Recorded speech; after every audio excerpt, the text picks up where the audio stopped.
have to worry about YouTube. Yeah, that's why I brought the pen. Yeah, YouTube doesn't like it. I know.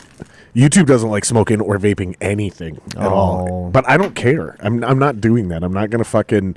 I honestly, I have almost zero respect for people that self-censor to try to chase ratings. Yeah, it's a problem. It's a problem because, like, what do you do, though? Like, you're trying to make a living doing this, and the biggest platform in the planet censors you. And will censor you, and will kick you off, and will determine your livelihood. So now you're in a pickle. Be a man. Yeah.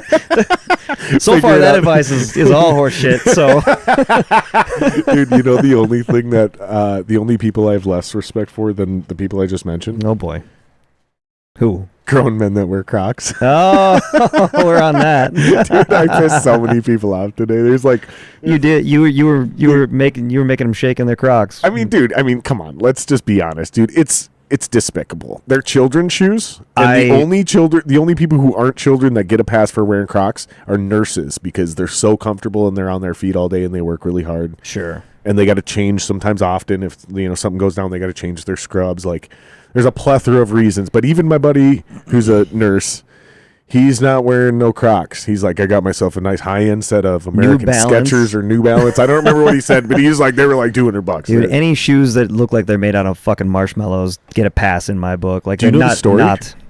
Like, they should not be worn. Do you know the story of Crocs? I don't care. Murph, I hate them so much. Murph, pull this up. See if you can find this video. It's invention of Crocs or like introduction of Crocs, and it has to do with idiocracy. So type in idiocracy. Have you seen this video? I do know this background that they made those as like a joke for the movie, and it turned out to be that was the company Crocs. Sort of in the wake of it, right? That's pretty close. Go up. I think it's actually going to be. No, go up. Scroll up. I think it's actually that fat guy right in the middle. There you go. Yeah, I think that video does have the. No, this isn't it. Okay, you search this in the background. He's not wrong though. You're very, very close. So basically, the moral of the story is that they were looking for shoes for them to wear. Oh, there it is. The one next to the fat guy. It's this one. This one? Nope. That one. Yep. Hit that one and go full screen with it. This is it. Can they hear this? Is this on the OBS? Hold on. Hit pause on that. Hold on. Let's make sure they got. Can you play it without getting? Yeah, I'll get copyright issues. We'll be fine on a short. Just make sure it's like on the OBS, dude. There you go. Yeah. It doesn't matter. I don't care where the fuck it is. As long as they can see it and hear it.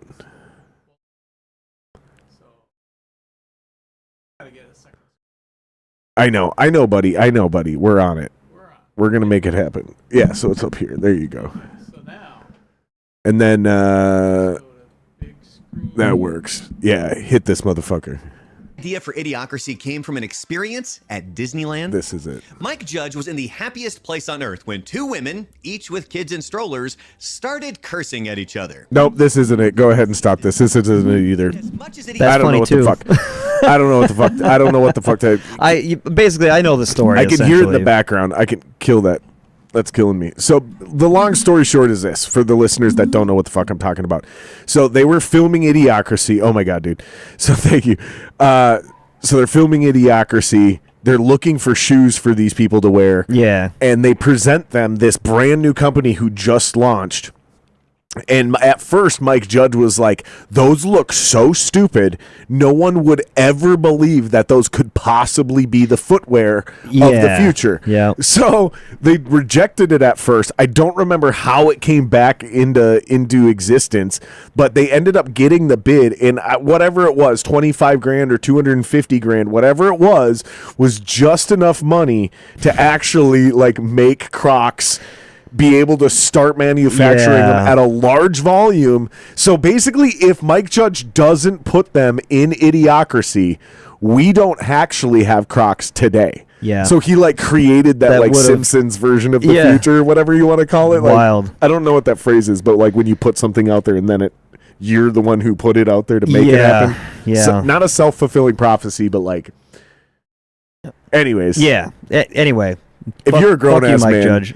if you're a grown ass man, bro, this is what my post was. If you're a grown ass man and you're wearing Crocs, that's probably why your life isn't where you want it to be. That's all I'm gonna say, dude. And people got so defensive about that. Like, why are you judging people? I was like, technically, if you read what I said, I didn't judge anybody. So that's you made an assertion and an assumption. Well, let me presented ask you this. a mildly probable solution. Let me ask you this, Eric. Is anybody actually 100% happy with where their life is? No, I would say no one's. You should. 100%. Should you even be? I don't think you maybe should be. Right? Like, Yeah. wouldn't that kind of be fucked up if you're like, yeah, I'm 100% content, dude. I made it. Like, dude, you're Avery told me 34. satisfaction was the death of desire, and I just never forgot about that. That's a good one. Yeah, That's a good one.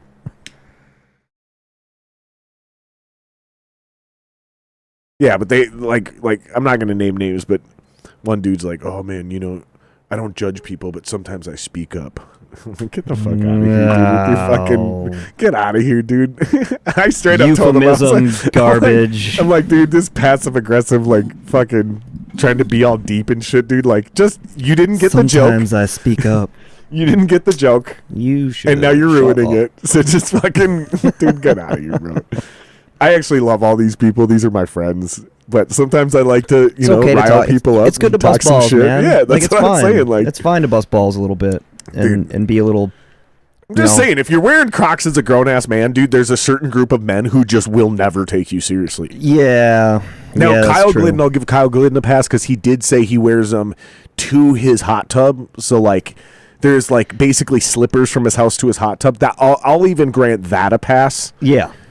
I'm talking about people that wear them in public, bro. I see it a lot. That's what I'm really I see it a lot, about, dude. Especially at every Planet Fitness location. I see them all over the place. People wearing them in the gym during their workouts and shit. I get it. They're comfortable. I get it. Yeah. But here's the thing. They're really for children and nurses. Sure. Those are the only people that should wear them. I've made that decision. You're the footwear authority. I am the decider of things. Okay. And I will pass judgment on you if Sure. you're a grown-ass man Sure. wearing Crocs in public, dude. And I don't care if you look like you can beat my ass. I'm not taking you seriously in a fight, in business, in Yeah. anything. Like, dude, if you come to sell me a roof and you're wearing Crocs, get the fuck off my property, dude. Well, I don't have quite as strong feelings about it as you do. I'm getting more passionate about I this see that. opinion. You're like, no, you know what? Started off as we a should pass joke. an amendment, fucking take it to Congress. Dude, it started off as a joke, but when people got defensive, I was like, "There's something." Well, here, you'll dude. always double down if you offend somebody. You're that's like fucking like stank meat in the wind to a fucking wolf. I don't You're try. Like, I don't try, bro. It happens because what I'm saying may be offensive, but it's usually true. And like, yeah, I probably should have and could have said it a better way. oh God, who gives a fuck? You're just You know what I mean? fucking around, man. Like, just everybody.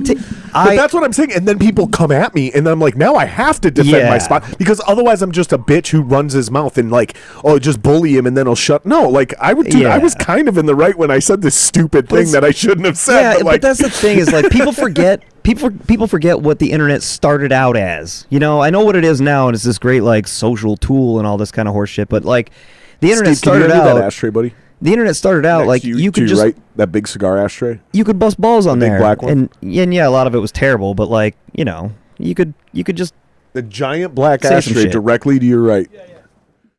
Yeah. There you go. Thank you. that is a giant black ashtray. Actually, Yeah, it's for cigars. Yeah, I see Thank you, that. Marco V. Thank you for your ashtray. They sponsor the podcast. 15% off. Use the code. It's in the description. They do. That's one of your ground up sponsors. Yeah. Nice. No, here's what happened. We switched from the Mac to the PC. No, I lost all those files. And then when I did finally find them and put them back in, I'm like, dude, I'm not. We're relaunching. We're gonna do it all again. It all makes sense, man.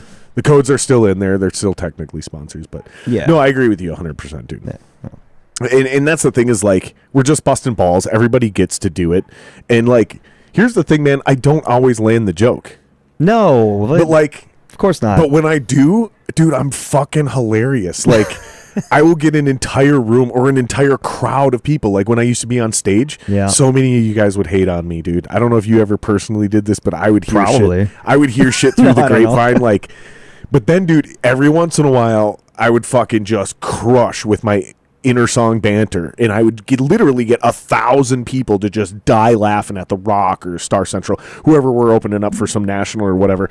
And then the same people who I know are hating on me one week are like, dude, all right, I get it now. Like, no, that was good. But it like, you gotta give, just like a comedian or a band, you gotta give them time to like get good at their craft. And like, that's the problem. I'm not a comedian, but I kind of secretly want to be, and I'm not always landing on my jokes. That's all right. I mean, any of that stuff though, like stage banter and like anybody who's like talking shit on you, especially back then, like all that was just competitive. I say it all the time, like this death metal music scene, there's all this heavy metal music scene stuff is all just sports for people who don't like sports all that much, you know? So like it's all Battle it's just, of the bands, it's just competition, man, and it's good. Yeah, it's mostly good. It can be shitty. There's people who are bad at it, right? Like anything else, like, you know. I always question those guys who said, I gotta get new mic stands too. So I always question those guys who said, like, I don't believe in joining Battle of the Bands because I don't think music should be competitive. Wow. And I just remember, like, I get it. I know exactly what you're saying. And part of me totally agrees with you because it's art. And it really shouldn't be competitive. But, however, competition inspires work ethic.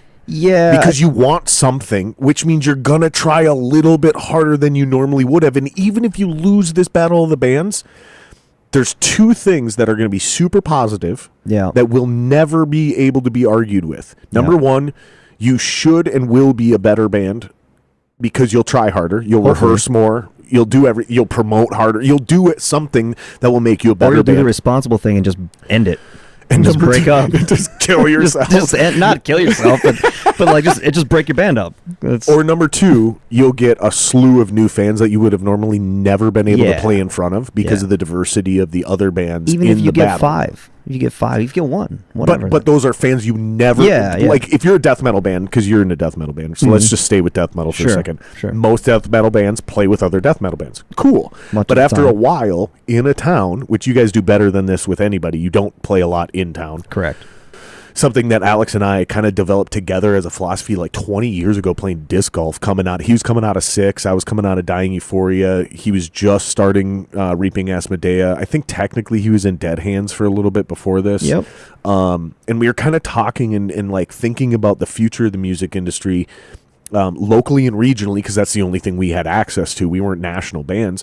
But we were thinking about it conceptually about how are we going to adopt and adapt the old strategies of the old heads, the old guard, to the internet. Because like Joe Spanbauer had this great theory. He goes, if you play more than once every 6 weeks in town, you're going to oversaturate the market. People are going to get burnt out on you. Well, then by the time like Facebook was really up and running, I took that same idea and said, well, now it's 90 days. Now, I think because you have to have such a presence on YouTube and Instagram and blah, blah, blah, blah, blah. I think you're playing more than live. Like, I think it's 120 days, maybe 180 days. Like, you should only play in town at max 4 times a year. Yeah, I mean, for most bands, I think that's probably in one town, though. Yeah. And I mean, I would say just be mindful more than anything else. Just have some awareness about how much you're playing in your local area. Oh, and also and have a plan around that. I always Cloth, shout out to Cloth. He called me out a long time ago. He goes, you know what you're talking about, but you skip through a lot of stuff because you assume everybody knows what's in your head and you try to skip to the point, the meat, right? Sure. Like sometimes you got to dance around the fat. When I say these things, these are not absolutes. There's exceptions to every rule. Of course. And I am only referring to a bill that is you and 3 other local bands. Right. So you're not talking fests or anything like that? I'm not talking fests. Right. I'm not talking opening for nationals. I'm not talking about, like, even in our town, we're in Minneapolis. Yeah. I'm not even talking about fucking St. Paul, dude. That's a different market, bro. Like, it legitimately is. It's a different approach. I'm also not mixing 18 plus and all ages. Those are different markets. Yeah. Those are different circuits. So I would say you could get away with playing, hypothetically, January in Minneapolis. Yeah. March No, sorry. This is how I would do it. January, Minneapolis, 18 plus. Yeah. Okay. Burnsville in February for an all ages show. Sure. Come up fucking St. Paul back in March and do that as a 21 plus. Sure. And then you can turn around and come back. And that's a 3. And you can go up to all the way up to St. Cloud and kind of you can run that back and forth. And for a lot of bands like that would be probably a decent strategy, right? But what you too often see, and what I see a lot of, and I remarked on this on my Facebook page a few weeks back, is like just quit playing everything right here in town, like with right in Minneapolis with the really same handful of bands, with the same 8 bands or whatever. Yeah. There's like a dozen or so that just the young kids are falling into this exact same trap right now. Yeah, I think the young kids actually are being like a couple noteworthy I'm more talking about the rock bands. Oh yeah, and the hard rock bands. I have no idea. idea. They're doing the same thing we all did 20 years ago. It's the same 12 bands playing with the same 12 bands at the same 3 clubs in front of the same 200 people. Yeah, and they're all wondering why their fucking crowd isn't getting bigger. We learn, so will they. Hopefully. Well, that's part of the point of this podcast, though, is like learn from our mistakes. Yeah. Don't make the same ones. Like, and don't run your venues out of town and let them become condos. Like that's that should be the main lesson, because there's all these developers who are looking at places like those, in those neighborhoods, those hipster neighborhoods where a lot of those venues tend to end up or reside, who are just chomping at the bit, waiting for a reason to get that place to shut down, to turn it into some fucking super spendy condo bullshit. Let me ask you a question. Okay, yeah. I have this analogy about how a failing sports team starts with the fans, and I'll explain it. Here's my attitude. The players answer to their position coaches, right? So if you're a wide receiver, you answer directly to your wide receivers coach, and literally he's the guy who at the end of training camp decides, like, you gave me 8 wide receivers to enter camp with, I'm only allowed to keep 5. I'm getting rid of these 3. My job is really to try to get 3 to quit. Sure. Right? Or chase them out and refine it down to the best 5.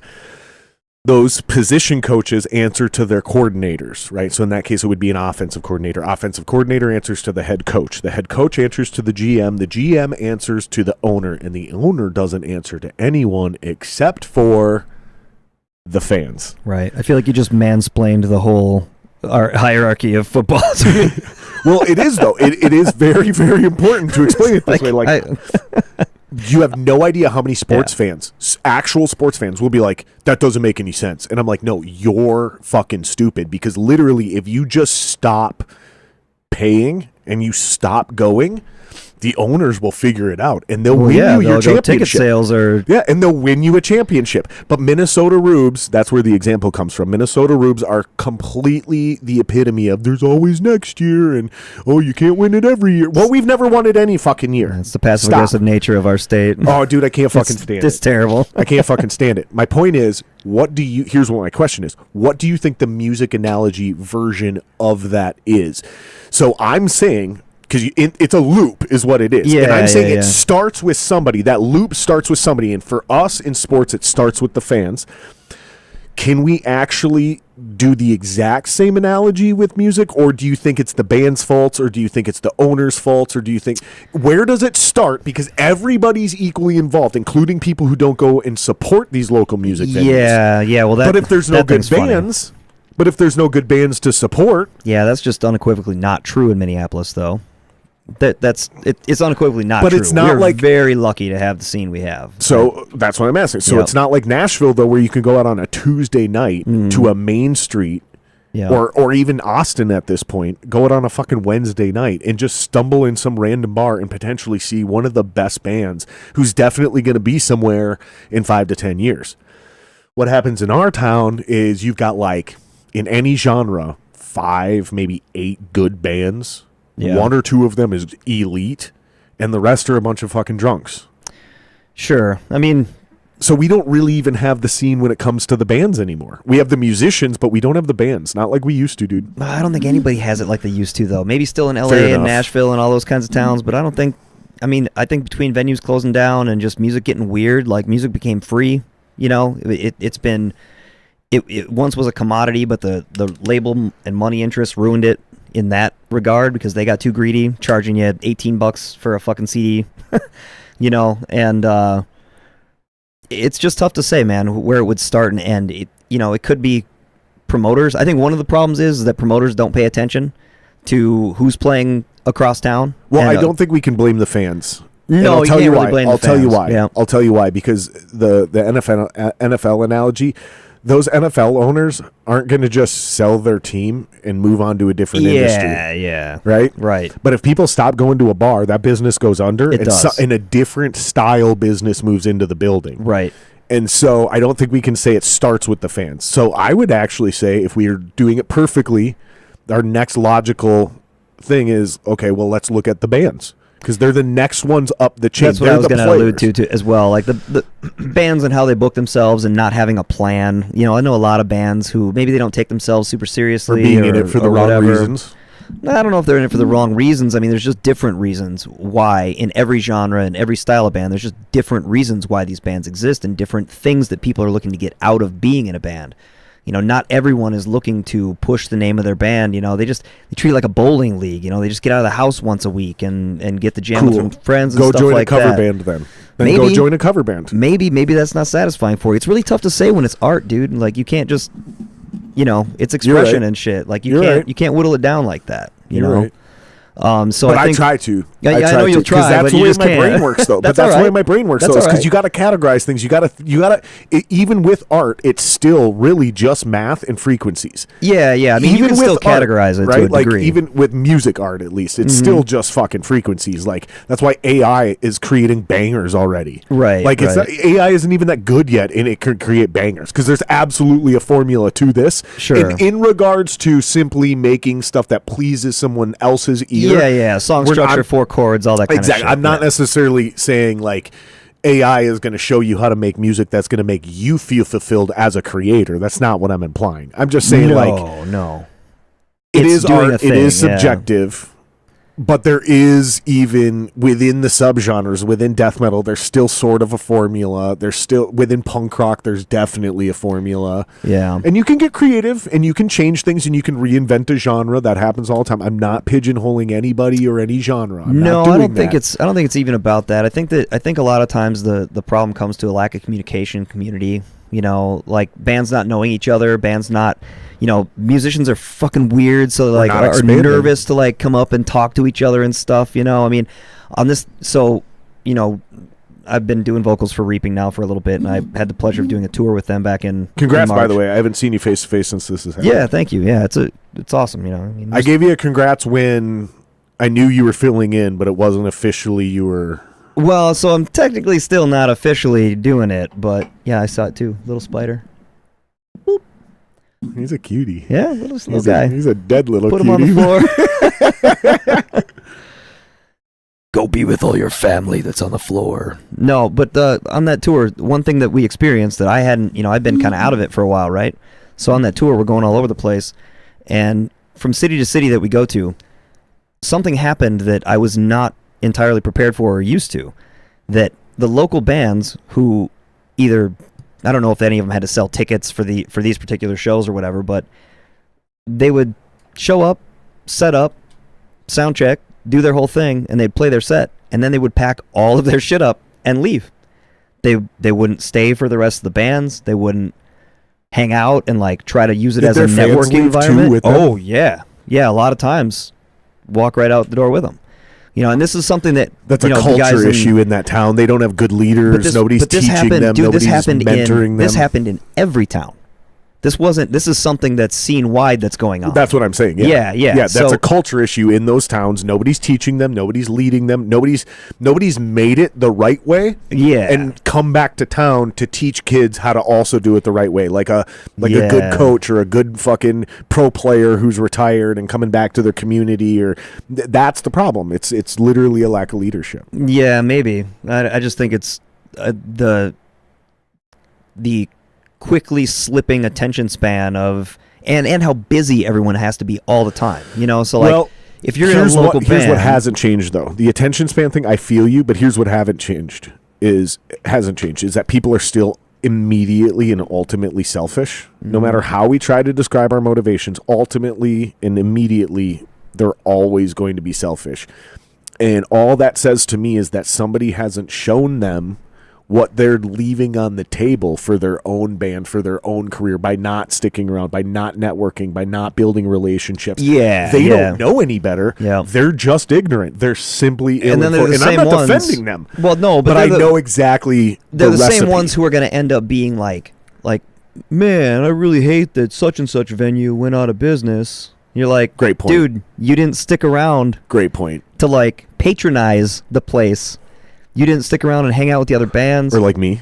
Like I'll play at those venues. Yeah. But then, dude, Friday night comes around, dude. It's like, dude, I'm gonna work on my house, dude. I can't Yeah. go to this fucking concert. I want to hang out with my buddies, but Kate gives me shit. You've already seen all those. But four if you bands. went to a show and you played a show, you would hang out for the night.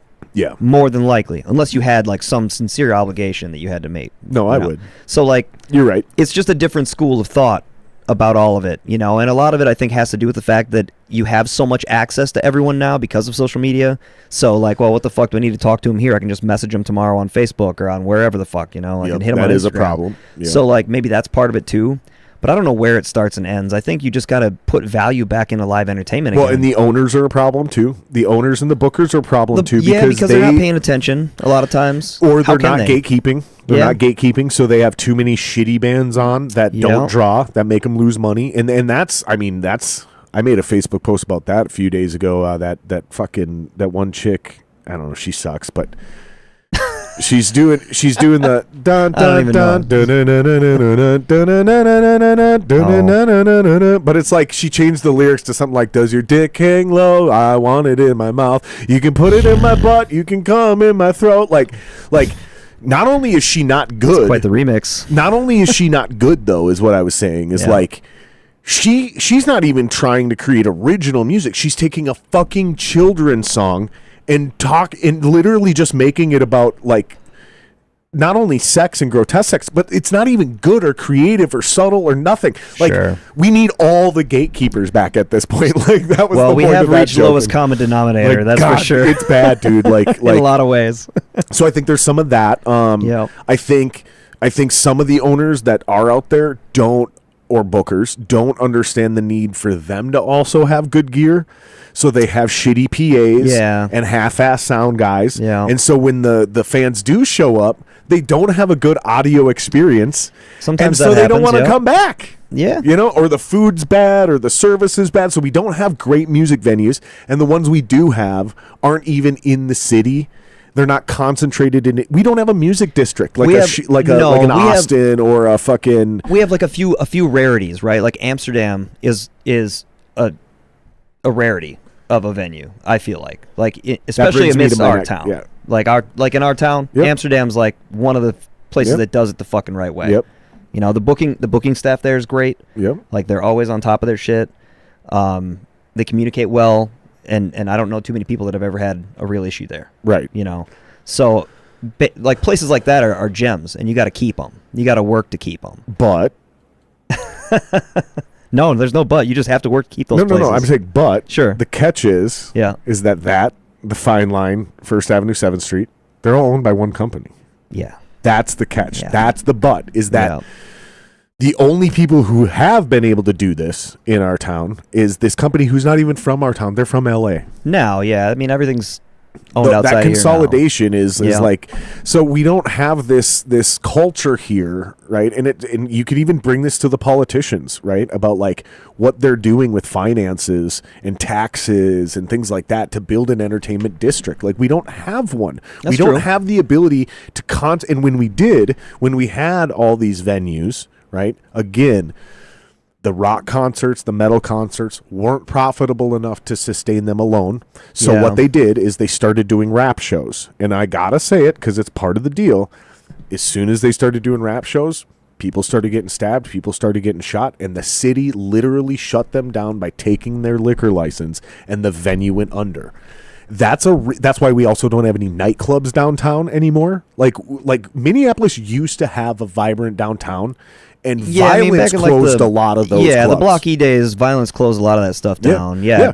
And so shootouts with the police on right in the main block grid there and everything like that. When GameWorks used to be in downtown Yep. and stuff like that, Yep. like 95, 96, Murderapolis era. So it's not it's definitely not one thing. No. It is cyclical, but like definitely somebody fucked up.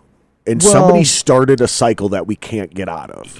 I mean, it all kind of just, it sort of just is how it's all evolved, right? And so it's up to everybody who's involved to try to evolve around it and come up with some sort of feasible solution to reinvigorate. Because how do you compete with 4K audio video in the palm of your fucking hand? Like that's your biggest competition. So the question is YouTube. How do these other cities do it then? That's what we got to figure out. Is how does Nashville do it? How does Austin do it? Because Austin's music scene is growing and blowing up. It's doing the opposite of what we're doing. Nashville is doing the opposite of what we're doing. Like I'm watching Minneapolis. Well, having nice weather start is a good start. Fair enough, but I'm definitely watching Minneapolis in the death throes of its music industry and music scene, even locally. Like, it's bad, dude. It's really bad. The business is not doing well in this town. Yeah, I don't think it's just this town though, man. Like everywhere we went, we went 12 states or whatever basically across that tour, and that was the same story we heard every place we went. Really? Yeah, absolutely. It's not just Minneapolis. It's a problem just across the board. I mean, it's just where things are at. And it's this weird merger of technology, attention span, society in general, like what we place value on, like all these kinds of things all swirl together to create this like perfect storm of nonsense that, is equivalent to a problem that we all have to kind of work together to figure out and solve. Do you have any ideas as like the first steps we could do to fix it? I think the first things you do as bands, it ultimately would have to start with you, right? Because you ultimately work your way to like a chicken and egg scenario, right? Yeah, so that's kind of what I'm getting at. Yeah, but bands can throw shows wherever, right? So I think a little bit more DIY spirit and not so much reliance on technology in the band realm starting out, like better community coordination, better paying attention so like to almost like guerrilla shows, like doing your own thing, house party well, shows. no, not even like necessarily that, but like paying attention to like, okay, we're booking a show at Skyway on August 24th, right? Or whatever date you're booking your show at. You're trying to find bands to play that show. So then you get those bands to play that show, but you tell them when they book with you, I need you to not book anywhere within 60 miles within 60 days of this show. You start gatekeeping a bit like that. Bands take the power back into their own hands. Promoters don't have to worry about it as much. They got enough shit going on. Yeah, we used to do that. Exactly. That was part of the regimen. So a little more incentive on, like, put a little bit more incentive in, with the understanding that, like, okay, yeah, you're not going to be able to play as much locally. You're going to have better shows if you don't play as much locally. Well, and then you just fill in those other dates with other cities. Exactly. Like, and that's why I kind of brought up the Burnsville thing. That's why I kind of brought up the Burnsville thing. I kind of brought up the St. Paul thing. Like you said, the St. Cloud. Mm-hmm. And we're just talking Minneapolis, right? So some of these cities are 30 minutes. Some of these cities are an hour. But then if you start doing well, you work hard and you really like, and what I mean by work hard is like aggressively networking, right? Like really getting out there and trying to make connections. Because then all of a sudden you can get into, when Danny Z was doing shit down in Albert Lee, and then all of a sudden you meet a Will Maravellis who's in La Crosse. All of a sudden you're in Hudson. Now all of a sudden you're in Sioux Falls and Duluth and Fargo, and then all of a sudden you're in Chicago and St. Louis. And before you know it, you've built this massive region where you can regularly draw anywhere between 100 and 500 people just to see your band. Which, when you're local or regional, 100 to 500 people reliably is a good number to be at.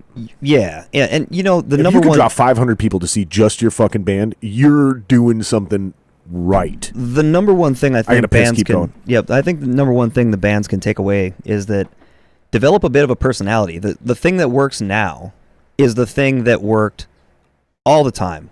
Going, shaking hands, making yourself known at shows, making yourself, shaking hands and like actually smiling at people and like putting a conversation in their ear, making sure they know who you are and where you're going to be is invaluable to the whole process, even to this day. And you see that so rarely. And yeah, it might be a little bit like you're handing them a flyer and you're basically going like, here, throw this away for me. But at the same time, it's like, they're still seeing you, and then you maybe you don't see them at your next show that you flyered for, but then you're still going out flyering them. Eventually, you're going to run into the same people a bunch of different times, and you're going to draw up that curiosity. And I think I just don't understand where that went. You know, I think that went into here. You know, just you right. Network and you have to share the love. You know. Yeah. Earlier, you know, the off after their openers and the time. Exactly. And you know, you gotta show love to those guys too. Yeah, you do kind of got to like pay your dues, so to speak, and like pay your respects, and like it really should be for you, if you're a young person, or even if you're an old person in a band right now, you know, like it should appeal to you to like hang out and build a sense of community. So I think that is where you can start with any of it, because if the venues don't exist, bands are going to figure out a way to play shows regardless, right? So you can't really push it to the venues. You can say, hey, that's awesome that these venues exist for us to play at, and we have an environment for that, and they do provide sound and all this kind of stuff. But if those motherfuckers didn't exist, we're still going to do this in a backyard, in a pole shed, in a wherever. We're going to build our own stage. I love that. Make our own venue, right? That's just going to happen. No, I think you're right. I think so it is it comes down to the bands and communicating the slash right way. musicians. Yeah. I think it comes down to the bands slash musicians. Yeah, and because here's the deal: is like, so your band knows this. All of my bands know this. I'm in 3 now. And we haven't played out yet, but they're all going to in the next, I'm not putting a timetable. But long story short is we know this, you guys know this. There's certain guys who've been around long enough there's plenty of new guys that know this. But here's the point. If you have truly pro gear and you can get a great mix on an unmiked drum set, okay? Meaning you're not asking your drummer to play quieter. You're not doing any of that dumb shit, right? You're like, your gear is loud enough to overpower this drum set, meaning you can turn your gear down and really balance it. You don't need a venue to have a great PA. You can fill that room and actually sound pretty fucking good if every member of that band actually has it doesn't even have to be top tier pro gear. It just has to be kind of like that high level mid gear where you know how to make it sound good. The sonic frequencies aren't going to be annoying for your fucking listeners. And you will blow people's minds when you show up out of 5-6 bands at that VFW. Yeah. And the PA can only handle vocals. And your fucking band crushes and everybody else sounds like shit. You're going to walk away with 50% of that crowd as fans that night, because they're going to wonder, I mean, I don't know, I'm not into that music, but they sounded great. They're not even going to say they sounded great. What they're going to say is, you were amazing. You blew my mind. Yeah, your energy was this or that. You know, like that's my God, that's the coolest thing I've seen in years. Like, yeah, like when you guys started, it was like, what the fuck is that? That's like yeah, those are all big compliments. Those are all big like ways you can do it, right? And like some of those are literally only because you have good gear and everybody else doesn't. So your music was able to be heard correctly. Yeah, I can't stress this enough, We've and I'll die on this fucking hill. Yeah, I know you have, because you guys all have, and even like a good drum set makes a difference. Oh God, the shells make a difference. Like of course. Specifically in these scenarios where you just said, if all the venues go away, my band can show up and sound great. Yeah. Can yours? Because when you're playing that little fucking 30-watt practice amp that you can't hear over the fucking kick drum without a PA, no, you're not going to sound great, dude. And that's kind of the point. Like, right. So I think you're right. It starts with the bands. We got to be better. We got to do better. That'll bring in better bookers, better owners. Better bookers and better owners will bring in more fans. More fans will breed better and more bands. Yeah, so I think it is. And it's not even right, like dude. There's no one right way or wrong way to do it. You know, we can sit here and say XYZ for this or whatever, but there's always going to be somebody who's like, has the case of the fucking buts, and they're just like, yeah, but this thing, or yeah, but I would love to do this or that, and it's like, it goes back to what you said way earlier, where you're like, if you love something enough, you'll figure out a way to fucking do it, right? Yeah. So that's when those people crawl out of the woodwork on things like this, and they're like, yeah, that sounds real nice for Steve, you. Can you grab me a couple beers out of that fucking big white fridge behind you? And they're like, please? well, that's all good and fine for you, stick them in this but mini my fridge. situation is XYZ. It's like, well, dude, go fuck yourself. Figure out your situation then. Like, why are you putting this on everybody else to solve your fucking problem then? Like, you don't know where to start, right? Like, I had somebody say that, I don't know where to start or who to talk to in these other towns. Dude, Bandcamp is a thing. If you go to Bandcamp, you can look at that city. You can see other bands where a band. You can search the city. You can see bands from that city. You can check out which bands have the right followers, or how many supporters they have in that city. That one's for you. and they can. Then you can start reaching out to bands right from there. I just solved your problem in 20 seconds. Yeah, and like sadly, that's the thing. Like, sadly, you can just Google this too. You can just be Google like, all that. how do I book bands or book shows out of town? And like, dude, Google, it will show you. Yeah, it's like, gonna take a little bit of work, man. No one's gonna hand you a fucking thing. No one's gonna hand you anything in this business or any other for that matter. Isn't it no one's strange gonna hand you shit. how this analogy that we're talking about with music transcends music. It goes into fitness. Yeah, it goes into into diet. It goes into succeeding in your IT career. Like, yeah. the phrase I use is, so you're saying nobody's going to hand you anything. The one I use is anything worth doing isn't going to be easy. Yeah, for sure. I mean, that's all the same. Like, right. Dude, if it was easy, everyone would do it, and it wouldn't mean anything. You know, like brushing your teeth. Like, nobody gives you props or is impressed because you brushed your fucking teeth, bro. Like, and I should talk because I got fucking bad teeth now, but different reasons. But it's not from a lack of brushing. Right.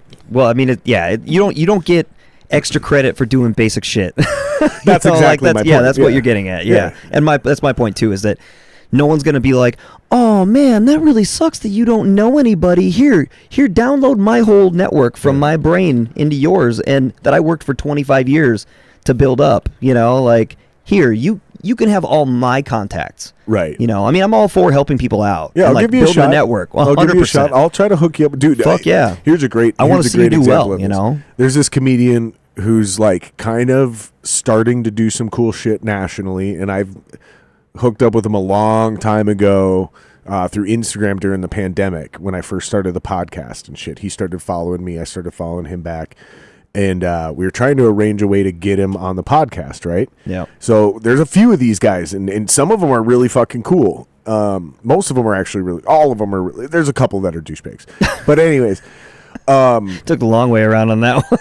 Well, because as I was saying, and I started, I'm like, he's kind of sucks. He kind of sucks. This ratio is changing in real time. Yeah, yeah. There's a couple douchebags, but most of them are really cool. So there's this one specific where I'm like, so do you have any dates coming up in Minnesota yet? Like, I want to get you on the podcast, And he's like, no. I'm like, all right, well, here's the deal, dude. Like, you're a pretty cool guy. I'll hook you up with some people. Maybe I can help you get a few dates in the area. Yeah. And he goes, wow, really? And I'm like, yeah, no problem, dude. So I'm like, give me a couple weeks because I'm going to be talking to some of these cats just organically, so I'm not going to like go out of my way because I already have plans to touch base with these guys. I'll talk to them and I'll see what I can do. So I talked to two of them and they're both like, yeah, no problem. Well, actually one was like, yeah, 100% no problem. The other one was like, I kind of gotta like meet him or get to know him or whatever. And he even said, he's like, get him on your podcast, let me watch it, and then I'll decide. And I'm like, oh, fuck. And then the other one was just super douchey about it, right? Sure. So I hit Duder back, and I'm like, okay, here's the deal. I got this guy. Here's his name. I didn't give him his full name. I just said his first name. I'm like, his name is this. He's going to hook you up with the right people. I don't think you'll even do anything directly through him. I think he's just going to get you to like the right people. Sure. And, at first he was like, oh, cool. Who is this guy? And I was like, well, he's a fellow comedian, super legit. He knows the right people. Like, this is a good contact for you. I think you can build some good relationships. I think it'll get you access to a new network and a new region, and help you make a little bit of money. And don't get me wrong, still selfish motives. I'm doing this so I can get you on the podcast. Yeah, right. And I was like, just shoot me your phone number. Literally, just message me your phone number. I'll text you, verify, right? And then I'm going to give your phone number to this guy, and he's going to hit you up. And he just got like weird, like, oh.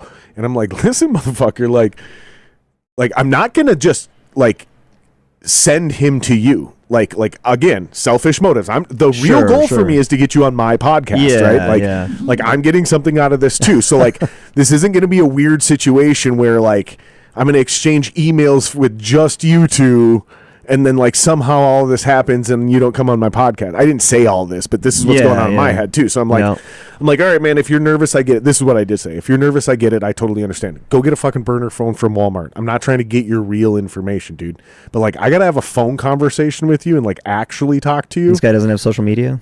Yeah. That's how all this is happening is through Instagram. Sure. Right? So he's got clips online. He's legit. My guys are legit. Everybody's legit. But I'm like, I still need to talk to you on the phone because that's how I do things. I'm old school. Sure. Get a burner phone. Yeah. And then as soon as I talk to you and I know you're a real human being that I can fucking relate to and I want to hook up and help out, and you're not just putting on this act for the world on Instagram, right? You're right. That happens. Then for I'll sure. hook you up with my people, right? Right. I'll make this bridge. Okay. And the only thing I'm getting out of it is an appearance from you on my podcast. Yep. And you're not exactly Joe Rogan or a major celebrity, so it's not like it's going to actually move the needle for me. Right. But it just helps me like diversify. Same thing. Totally new understandable. network, new Yeah. relationships, right? Like, Yeah. bro, just never heard back from him. Like, Yeah. and Some it's people like, get dude, weird. you have to do some work in this. Like, not everything's just going to be handed to you. Like, you got to Yep. like, you got to get a little uncomfortable in order to do anything good or new. Like, Yep. and I get it. I may not book things like or do things like the rest of, but I don't like the rest of the industry. There's a reason I Well, do things the way I do them. At the end of the day, you do things the way that works best for you, right? And your systems either work with people or they don't. Well, and if most they importantly, don't- they work for me. Right. Well, and that's what I mean is like you're doing this for your reasons. In case And anybody so- doesn't, like, and I don't need to be secretive about it. Here's why. Right. When I talk to people on the phone, Yeah. I think my natural charisma and enthusiasm comes through. Sure. And those people always show up. Sure. This is true for shows. This is true for podcasts. This is true for everything. When I only book through text or email, I swear to God, my ratio is like 50% of them cancel. I'm not shocked by that at all. Neither am I. I get. I think 'cause some I have people to- will be because they don't think about things, but I have to, I have to do sales for the fitness business, and I have to, and the way that we find that gets the most closes when we're doing our sales calls is when we have them on the phone. Yep. It, and you're absolutely right. Like doing everything via text message or messenger or whatever, like way less compliance rates, or not compliance, but way less money. yeah, I mean, it's just, and it's obvious why too. It still needs to be said out loud, but it's super obvious why. Because when I hear you talk, I can hear the authenticity. I can hear the genuine. You get tone and context and everything. Yeah, is so important. So when I text you and I'm like, nah, man, blah blah blah blah blah, you're like, well, fuck, man, like, how do I? There's 7 different ways you interpret that, but when you Right. hear me say it, you go, I know exactly what he's saying. It cuts out a and lot of now the I can noise. just fucking get right to the fucking jugular, and now we can Yeah. actually help this guy out. Yep. And so I'm sticking to my guns. I'm kind of like Joey Diaz on that shit. I'm not going to change because I know what works for me. Sure. And again, selfish motives, right? Like, yeah, I'm all about helping other people, but I mean, if you have a podcast and you should be in interest of your podcast succeeding, trying to do exactly what you were booking new guests and diversifying. Like, Yeah, it's that's not kind of the rocket fucking science. point, It's not right? rocket So science. like, yeah, fuck that guy. He didn't want to do the thing. Whatever. You'll find the next guy that does. I mean, and I'll still, if he changes his mind a year from now, cool. I'll still have you on, and I'll still hook you up with my people. But like, I'm not going to do it without knowing that I'm also getting into this same sphere building is what the best word would be called. We're trying to build a sphere of networking and relationships and community. Yeah. And I think comedy and music are so similar, especially in the podcast space, Sure. that they could, should, and need to grow together if you want to build a town, which I think is what's happening. They already had a great music scene in Austin. Then Joe showed up and did the comedy thing, and I think that's why it's all exploding. Yeah. It's I the mean, two together. live entertainment capital, you know what I mean? That's what you're talking about there. So live entertainment, that's everything, right? New York, L.A., Austin. Well, any that's- town that that's blows theater. up has a combination of both. Yeah, that's theater, that's music, that's comedy, that's, street performers and so on and so forth. All of that kind of stuff, improv and everything. So it does matter in a city to have culture like that. Like you need to have that. And you're not necessarily wrong. I guess I wouldn't really know what is and isn't here in Minneapolis. I'm kind of stuck in my I'm own. also not saying I'm right. These Right, are just my current opinions on my current perception of the situation. Yeah. Like I might completely change The my fact mind that- 6 months from now, dude. The fact that you even have to clarify that is just a symbol of where we're at and where we're headed. People do that though. They I go, know. "Oh, that fucking Jared guy thinks he knows everything." Yeah, It's like, yeah, dude, yeah. here's the thing. It's a podcast. The whole just point is talking. to express your opinions. We're just talking. The whole point. And honestly, if I'm wrong, tell me I'm wrong. Yeah. Because then we can have another conversation about that and create more content about it. Like, Yeah. dude, come on. I mean, and the fact that like Come at me, today, bro. today you feel this way, today. Hey, what's up, Jason? And the conversation we have today, you might sleep on it, wake up and go, you know what? I glazed this over. I didn't quite have that right. Well, you and I did that fucking recently. cares? You and I did that recently. I texted you and I was like, yo, I cannot take this obese woman seriously giving fitness advice. Remember I sent you that Oh, video? yeah. I remember that. And then you were like, I used to think like that. And then you gave me a fucking lecture as to why I might be wrong. And then at the end of it, all I could respond with was, yeah, you're probably right. And that was it. That was literally the end of it. That was it. But like, so when people are like, he loves to argue, it's like, no, that's also incorrect. The thing is you simply provided a shitty argument, and I was like, nah, and here's why. Whereas what Eric did in that situation was leave me with, yeah, you're probably right.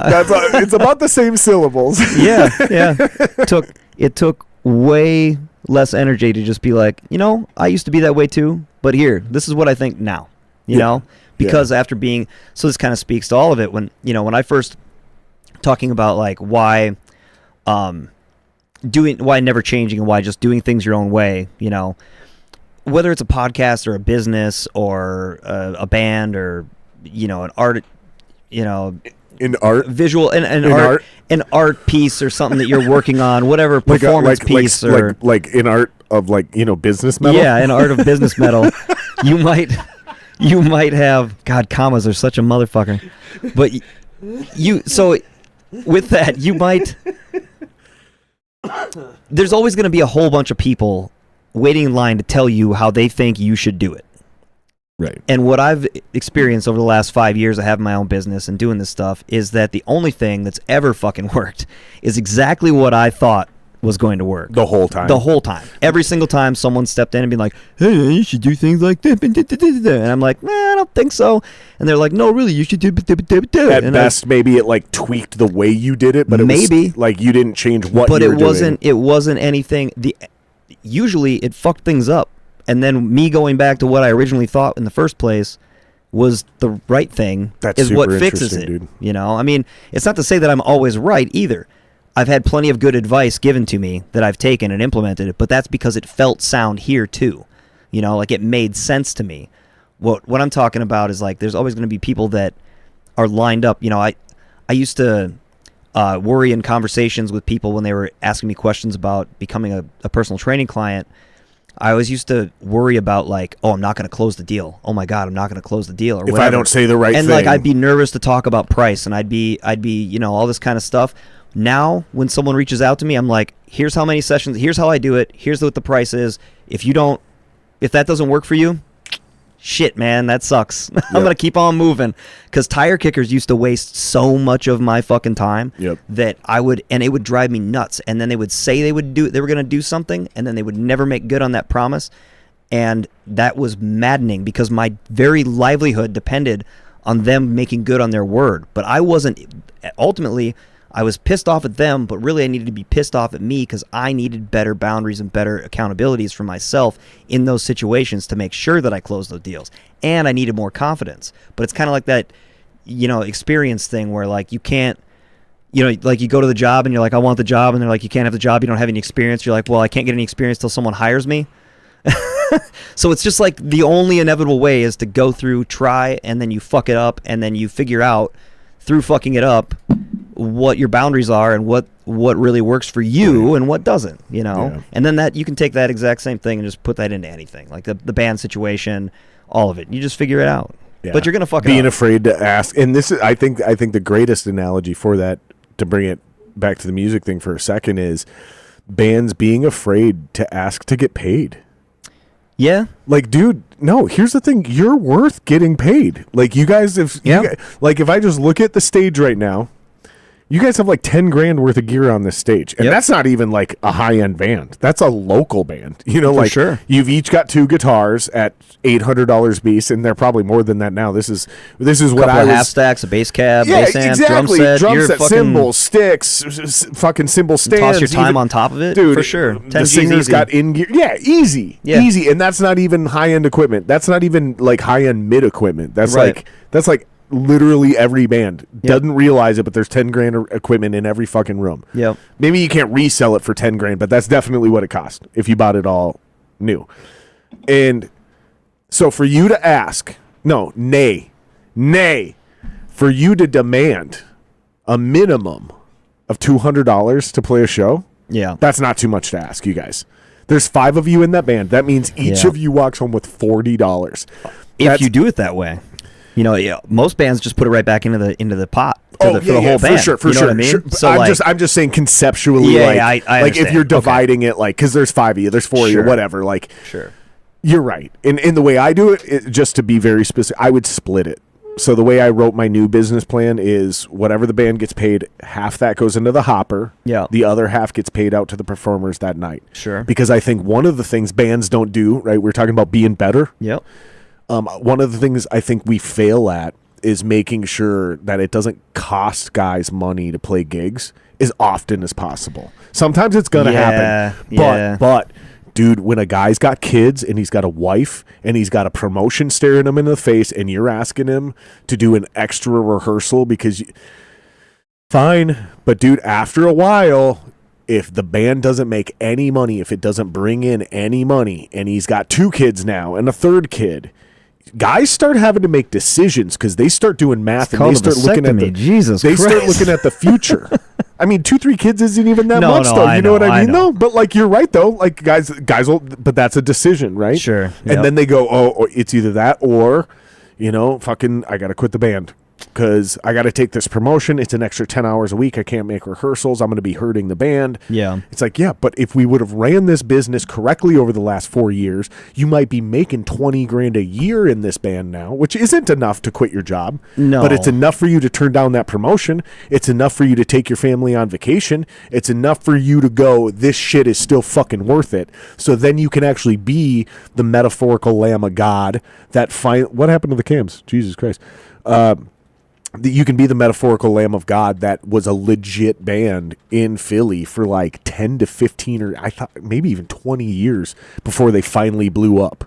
Sure. But that only happens through dedication, and I guarantee you they weren't losing their asses the entire. I mean, I could name bands. Stasia, that's the first one that pops up off the top of my head where they literally broke up because they were so far in debt.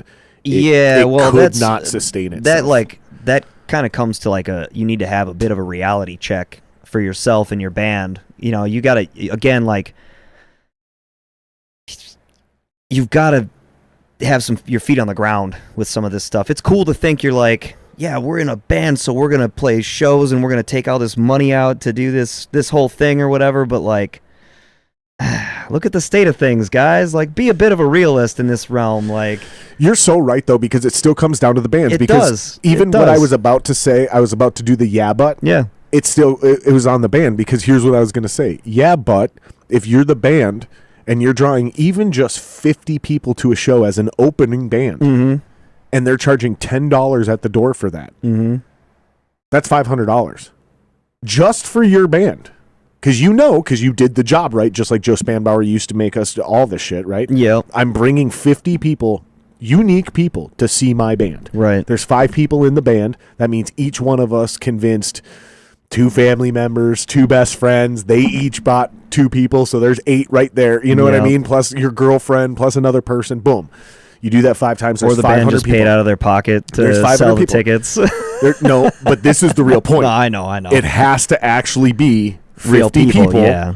paying $10, right? Because you made the venue or the booker $500. Yeah. No one can argue that you don't deserve $200 of that $500. It'll never happen at a local show. Yeah. At a local show, if you're an opening band bringing 50 people, and maybe if you do it this way, you're fucking taking a loss on this show because you have a good booker who's transparent and he goes, dude, I had to pay this fucking national band a lot of money. Yeah. So yeah, I'm not going to be able to pay you anything, but I still need you to sell fucking 50 tickets at $10 a piece, but you're going to get to play in front of 800 people, which you've never Sure. done before. And it's Sure. 800 people that wouldn't have been here before. But that's a good booker who has to have a great relationship, right, with that band. That band has to trust him. Yeah. So again, it always starts with the band. The band has to bring people in. The band has to build the scene. That'll bring in good bookers. That'll bring in good music venue owners, Yeah. right? Which will bring in national bands, which will bring in bigger crowds, which will bring in and inspire more local bands. And you're right, dude. No, it's the bands. You just It's the gotta, bands, you dude. just gotta have a strategy. You gotta have, again, like I think part of the biggest problem is no strategy at all.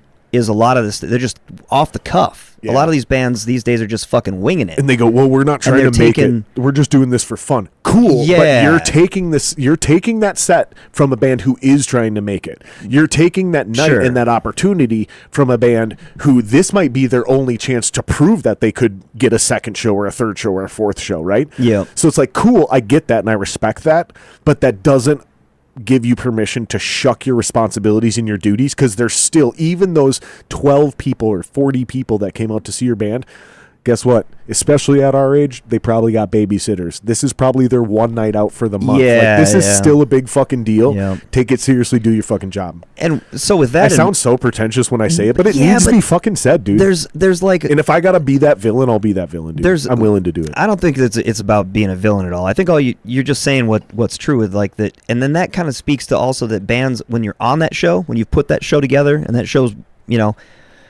have a plan for when all the bands are supposed to be there. Have a plan for what actual like changeovers look like during the show, because you got to think about the experience of the person buying that ticket, and are you going to create return business out of that experience? And it's not on the venue. Sometimes it is, but it's most of the time it's on the bands and whether they can work together to get the band that's on stage, off stage. If you got a show, 4 bands, and you're ideally trying to do 15-minute changeovers, but Joe Blow Billy on the fucking drum kit is tearing his drums down on stage like a fucking Satanist sinner. Some fucking just some agent of chaos thrown into the fucking mix.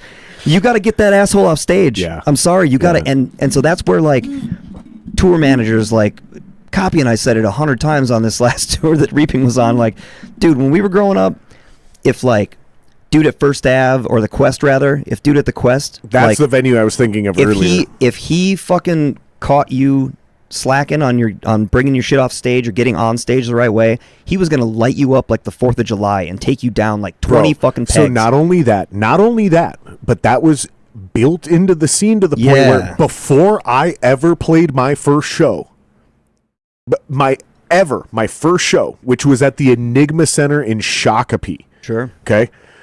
This was such a big deal that I already knew the deal. And I was the pup. So Right. even though I wrote all the music, even though technically it was my band, everybody was older than me, everybody had more experience than me. They were all helping me bring my vision to reality. And the kind of the exchange for this is it would turn into a normal band instead of being my deal, right? And we Right. talked about that was like the deal. Is like, we're going to start off with everything that's mine because it's all done. Right. We're going to get out there. That'll get me my fucking ego established. Like literally I get my credibility, blah, blah, blah, blah, blah. And then we can just become a normal band over time. Because I don't really want to do this. I don't really want to be the man. I just did it because I didn't have any friends. Yeah. I didn't, seriously, I had plenty of friends, but none that played guitar or drums or blah, blah, blah, blah, blah. So I was like, I wanted to be in a band and I couldn't join one because I wasn't good enough yet. But I knew how to write great songs. So I was like, fuck it, I'll do it all myself. Right. That's how the whole thing came to being. Point being is like, so we did that show at the Enigma Center, and I treated it like there was 10,000 people out there. There That's how were you should 12 treat every people show. out there. Every But show. These guys beat this shit into me because they were almost 30 years old, and I was 17. bro. Yeah, they're gonna fuck you up. So then when we did the garage, I'd done it once. Yeah. Right. So then by the time we made it to Star Central, I never got yelled at by Joe Spanbauer or by Tony or by any of the other guys who were Bill Berry or any of the other guys who were running anything that mattered, because I and I trusted them. I trusted my older, more experienced bandmates. I could have pulled that ego card and been like, you guys don't know what you're talking about. I wrote all the music. You're all here for me. And we all kind of know a few guys who've done that shit. But I didn't. I was just like, oh, okay, so we take this shit serious. Because I treated everything like football. Yeah. Like, oh, shit, these guys are like the vets on the team. Yeah. They're giving me like heads up, like don't do this because it's going to make your life hard. Yeah. And I was just like, okay, cool. Because a smart man will learn from his own mistakes, but a wise man will learn from someone else's. That's right. And I've always tried to be the wise man, even though I'm rarely even the smart one. Like sometimes I don't even learn from my own mistakes. You wind up the wise ass, but that's fine. But seriously, like, Yeah, and so I agree with you 100% that that's something that, again, was built into our culture here in Minneapolis. Yeah. And it was passed on in the culture through the bands, through the sound guys, through everybody. So when you're showing up into these towns and it's just some guy who retired and has a couple million and he's like, I'm gonna start a music venue and like, we'll have local bands come show up. Nobody fucking knows any better. I'm not giving them an excuse. No. But again, there's just no leadership. There's no mentorship. There's nobody who they trust to be like, listen, motherfuckers, like I'm the gatekeeper. You don't do it my way. It's the fucking highway. And as bad as that sounds, it forces you to conform. There's one guy left. He's in Tulsa, Oklahoma. No, it's Dean Brunn from St. Paul. Like Dean used to run sound at Station 4. He's one of the last around here, like Spud and Crow and Joel those guys left. Joel still get after you. Anthony's a fucking madman still. Like he'll fuck you up. I called him Tony. It's Anthony. Yeah, he's sorry. My that's bad. all right. My no, bad. Anthony's one of the best, but he'll fuck you up if you're fucking around. That's who I was talking about when I said Tony. Yep. Spanbauer. Spanbauer. He'll still get after you. Yeah. My favorite was when Pat Ruland. Oh yeah. Rookie show. We're setting up, and Joe's hooking up mics on his drum set, and so he's like down by his kick drum, and Pat sits down and starts tick, tick, tick, tick, tick, tick, tick, tick, and Joe just goes, "Shut the fuck up!" And fucking Pat, poor timid Pat at 19 years old, just sets his drumsticks down and walks away. He was Catholic at that point in time. Pat didn't quite know how to handle some of that stuff back then. I mean, he's pro now, but Joe felt so bad. He goes, "Tell that kid I'm sorry. I just woke up like 2 hours ago, dude." All very Spanbauer things to say. Bless his heart. I love Spanny. I can't get him on the podcast though because he can't do Thursday nights. Oh, shitty. That's yeah, right. it is. It's rough. I mean, if I do it, I'm gonna have to like figure out how to get it way out in advance. Yeah. And now that we have a producer with Murph here, shout out to Murph, by the way, crushing it again. I don't know how far out we're gonna have to book it to get Murph to be like, fine, I'll do a night that's not Thursdays. Sure. Well, as part of the deal is I wouldn't go off Thursdays anymore. So hopefully you can figure that out. Get Spanbauer on here. He'd be a good talk. But I wanted to talk to you about other shit other than music. I wanted to talk to you about fitness and diet and all kinds of shit. Because I've actually as you're ripping cigars and drinking beers. Fuck yeah, bud. Because that's what I told you I was going to be doing the whole fucking time, dude. So I'm did. My lungs hurt. What are you doing? Your lungs don't hurt. No, they don't. They're fine. Get the fuck out of here. I got ventilation. I got the black lung pop.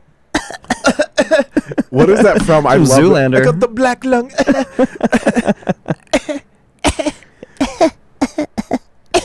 Yeah, but seriously, quit fucking so smoking those things. It's terrible. No, you don't inhale cigars, so they're much better than cigs. Yeah. I quit smoking cigs. Well, I'm proud of you for that. I started ripping gars because it's a way more enjoyable experience, and you don't inhale them. So sure. What? But to your point, yeah. But dude, I started doing shit. So I started doing. I started doing push-ups like religiously. Good. And so now here's what I'm doing: is I'm doing 100 push-ups every Monday, Wednesday, Friday. Okay.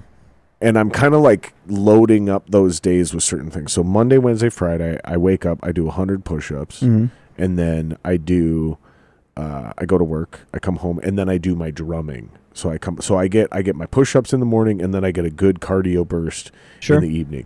Now before this, what I did is I got really underweight, and so I did what's called a dirty bulk.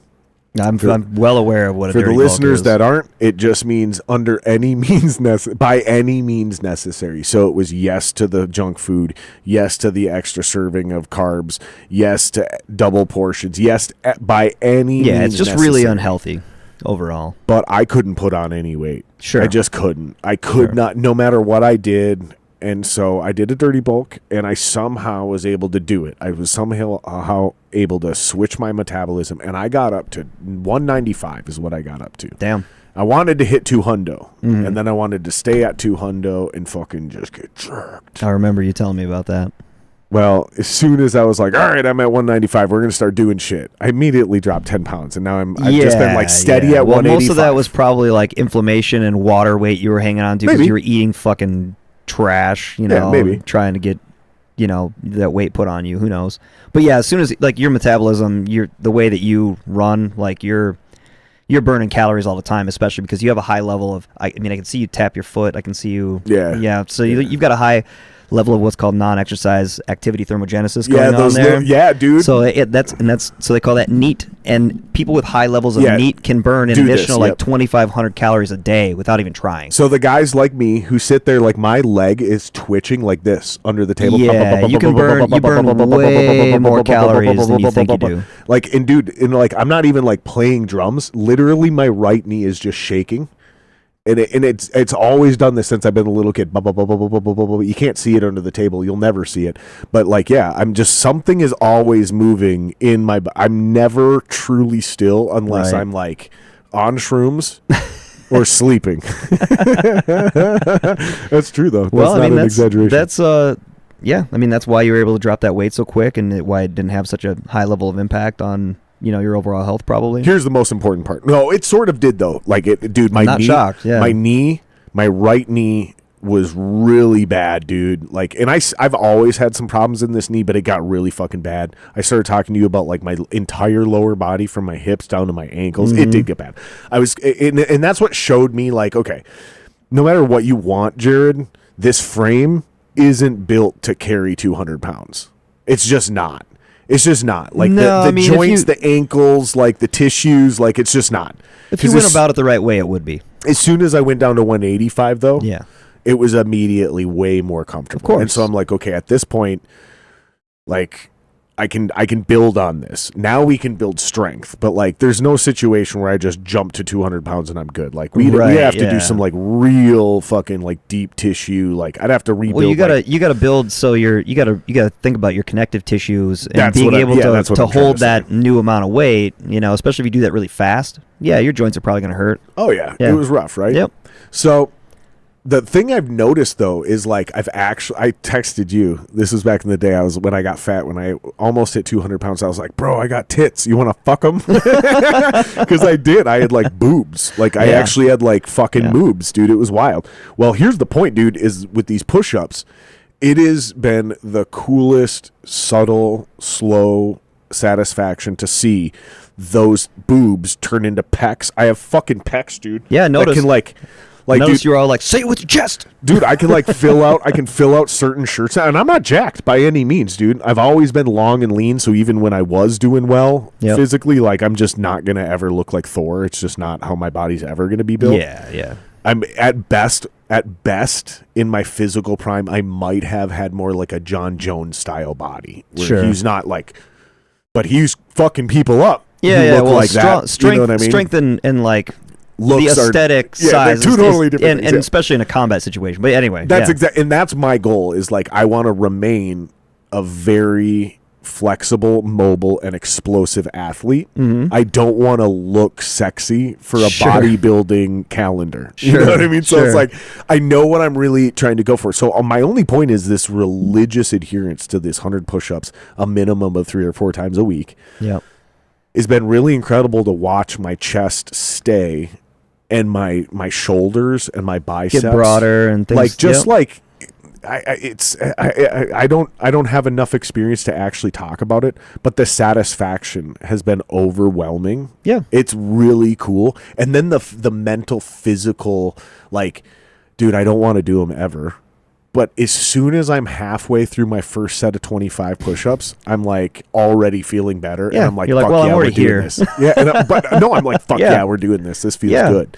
But dude, just getting down and doing the first 12, dude. It's the worst. Bro, the hardest used to be the last 25. Sure. Now the hardest is the first 12. Yeah, because you're like, I gotta get these motherfuckers out of the way because this is when my joints feel like shit. These That's first exactly 12 reps. Okay, so this is common. Blood flow. Yeah, blood flow's not all there. You know. Okay, so this is super common. Okay. Yeah. Yeah, this is super common. That's what my first question was. Is all these things I am currently feeling, is this Jared being a bitch, or is this common to be at this stage? Yeah, in this? little column A, little column B. So the next thing I'm going to fuck you. So the next thing I'm going to do is I'm going to start I'm doing pull-ups. I don't know why. I'm listening to my body, and because I've always been a great athlete, so I know what my body needs and wants. So I was like, I'm starting with push-ups. Oh, and then I do body weight squats too on the other days. Great. Same thing, right? And that's helped a lot with my knees and my ankles. Weird. You used them, and then they stopped hurting. That's super weird. That's Isn't how it? that would fucking work. Isn't is it that strange? When you use Why is that, your body's Eric? ability Why does that happen? to do something, your body continues to make adaptations to make sure you can continue to do it. Why does that happen? Well, there's a whole bunch of reasons why it happens. Mainly when you're not taking your joints through a full range of motion, your body, Which I'm still not doing, but I'm getting started. Your body's a machine. Even though you're just doing it's better than not doing it, right? Right. But your body's a machine of efficiency. So it's always going to try to make things easier or utilize resources in a very conservative way whenever it can. Because Now, it's trying when you to say your conserve body, energy. you're talking about your cells. I'm talking about your Energy consumption. your body from a whole, like as a symbiotic unit that of different systems that all work in conjunction with one another, and that communicate through your nervous system. Okay. So you're talking about Just so the people whole aren't concerned. thing. Yeah. So just so people aren't confused, you're not just talking about like your brain is going to figure out naturally a stronger posture. You're talking about your entire body working together. yeah, in but so synchronicity. because it needs, your body operates all at the same time. Everything, whether you like it or not, it's always moving, growing, working to some degree, except for when we sleep.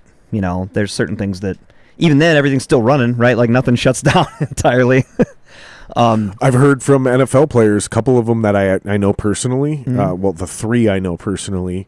And they're all at literally different levels of NFL success. One's in Hall of Fame, like literally the Hall of Fame, and one like Not so much. nobody outside of the Minnesota Vikings would ever even recognize. Mike Morris. Sure. Anyways, long story short is all three of them said if you actually want to burn a lot of fat, like specifically that's what you're trying to like cut weight and lean out. One of the smartest things you could do is do a super heavy workout right before bed.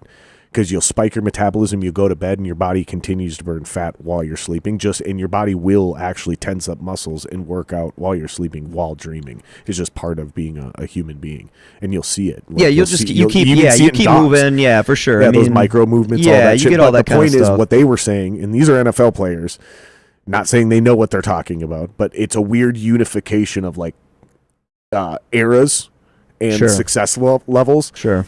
So there's something there. There's something where they go, you're spiking your metabolism or your consumption of energy right before bed, where you're not putting your body, you're putting your mind into a rest state, but you're leaving your body in a calorie burning situation. I don't know if it's actually true, but Yeah, I mean that's all horseshit, but it makes sense.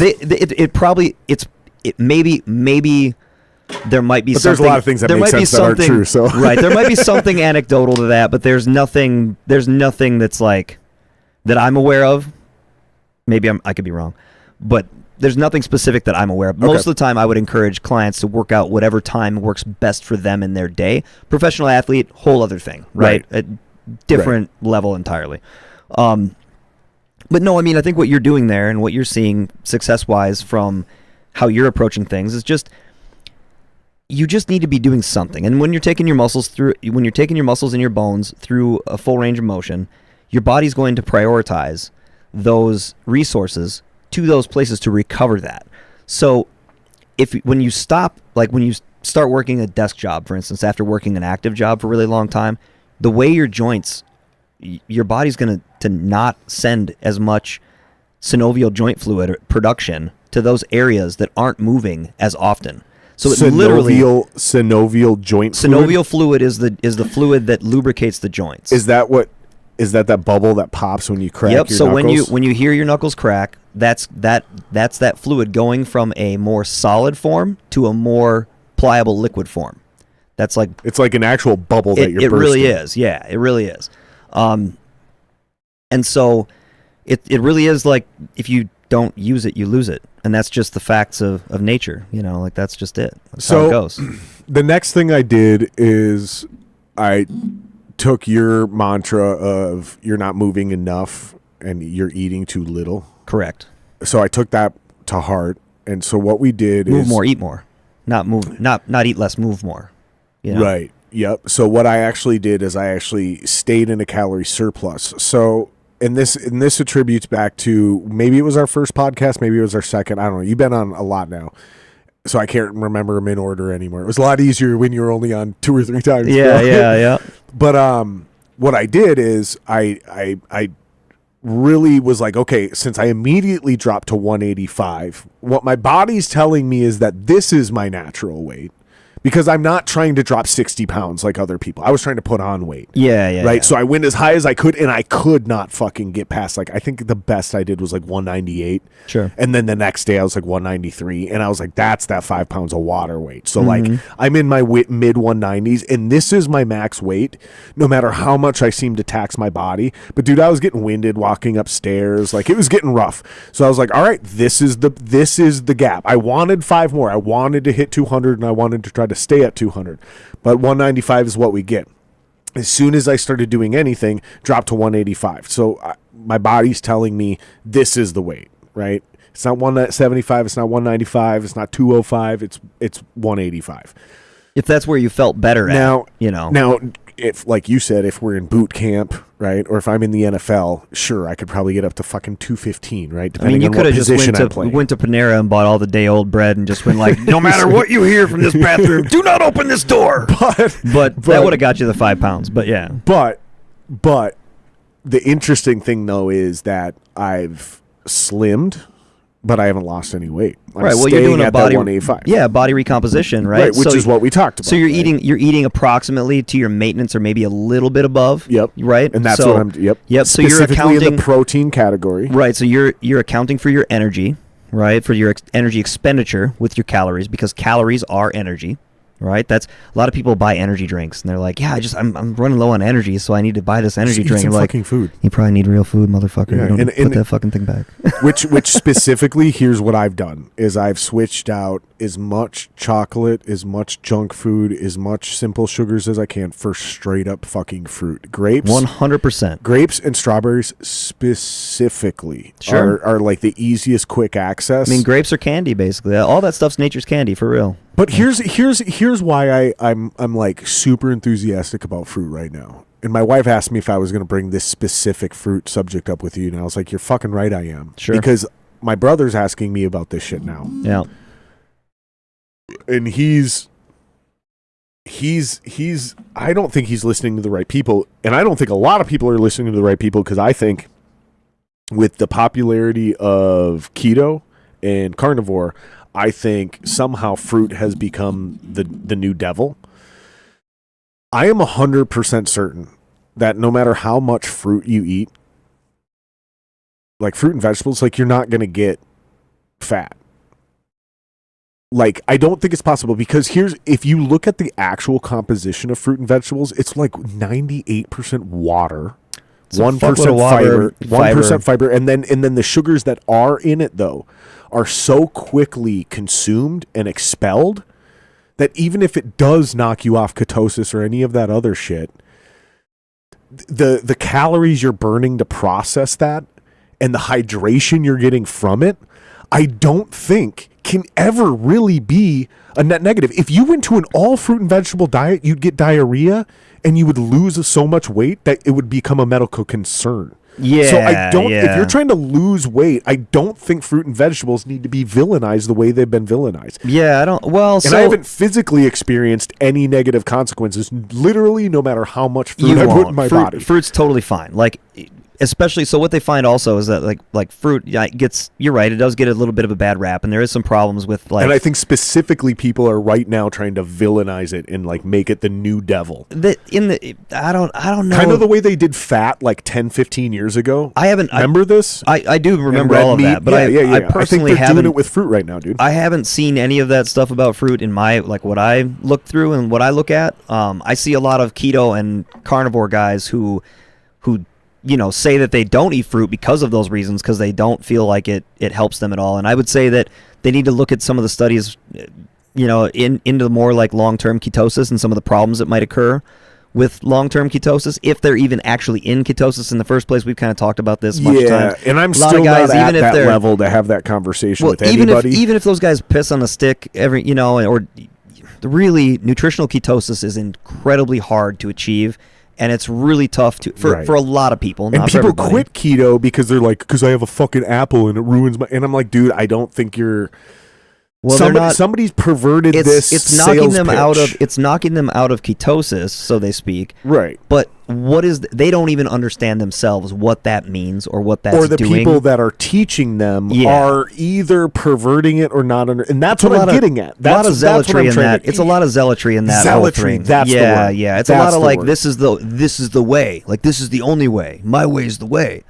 And the truth is that there's a million ways to do this, and there's a million ways to do it healthfully too. Well, and we're talking about like specifically because I'm not doing keto. Right. I'm getting into my diet idea, which is just an elaboration on the last 4 podcasts we've done, because I'm finally starting to implement it all where we can actually have a conversation about it now. Right. I don't think a lot of people really. This is my understanding. Please school me on this if I'm speaking out of pocket on this. Okay. But basically, here's my ideas. Right, like you're eating a heavy dose of protein to keep muscle fiber and muscle mass, right? And whatever other health benefits that has with tissues and ligaments and digestion. Cool. Yep. Not talking about. Don't care. You're eating a heavy amount of fat for your main long-term sustained forms of energy. So back in the day, we used to say if you got a football game coming up in 2 weeks, you would carb load for that to store carbs. So you have what we're really learning is that fat is a much better version of that, but you're not storing it for weeks. You're storing it for a day, 2 days. Whereas the idea of adding in fruit, and where fruit becomes acceptable, is you're trying to add in some quick bursts of energy for an hour or 4 hours. So it's about looking at the orders of magnitude as like what you're trying to do with these sources of energy. That's how I view it. Sure. So it's about short term versus long term, and it's about versus just an immediate burst. Yep. Like hitting the nitrous bus. Like Sure, that's fruit yeah. for me. That's Okay. hitting the nitrous. Like, dude, I'm fucking getting a little grogged out here. I don't want to drink caffeine. Give me some grapes. Give me some strawberries. That's fucking going to give me some immediate sugars I can immediately digest and use right fucking now. Yeah, it's faster digesting sugars for And then, sure. and then because I'm grogging out, just tells me I didn't get enough fat in my dinner last night or the night before. Does that at all make sense? I mean, when it comes to being an actual, it makes sense how intelligent you person arrived on at those this. conclusions, but those conclusions are slightly misinformed and or just like made some presumptions. Which is why some I don't give presumptions people are fitness advice. right. Yeah, but with some presumptions and like assumptions attached to things. But you're not Okay, so you're not let's like tweak super. it. So you're not super way off. Okay. Okay, so let's tweak it. Let's get into it, because I haven't even gotten into my actual diet. We're just talking about Sure. fruit versus fat versus protein. So protein's never or mostly never going to affect your actual body's energy balance. Okay. It's a repair, right? Right. So it's for repairing tissues, for building lean tissue, lean mass. So that can include bones, connective tissue like ligaments and tendons, so on and so forth. Everything up to skin, and then obviously there's tons of different types of proteins all across the body. And when you eat proteins, it typically goes to other protein sources and like replenishing those, right? So these processes are happening millions of times throughout the body, throughout every single day. Right. Fat is mostly beneficial for hormone balance, lubrication of joints, cognitive function, and you're right, it is definitely an energy source. There's 9 calories. It's the most calorie-dense macronutrient. So proteins, fats, and carbs are your macronutrients. Fats are going to be your most calorie-dense, easiest to overconsume, at 9 calories approximately, 9 calories per gram.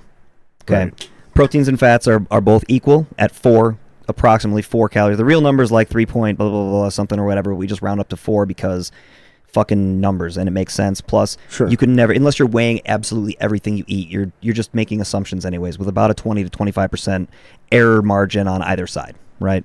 Got it.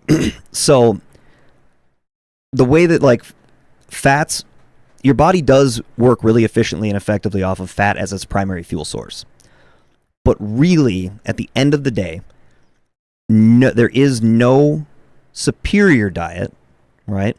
There's no superior diet in a single food or single ingredient, whole food, omnivorous diet that includes both plant and animal things. How fat plays into your diet, when you're saying that you're getting groggy or whatever, I would actually attribute that to a sink in blood sugar.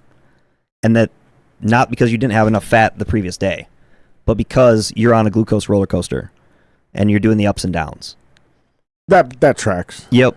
I also might be hypoglycemic. No, or you just have or your blood sugar just is dropping. Like that can happen too. It's important to pause this though, because Kate and I have actually just had this conversation. So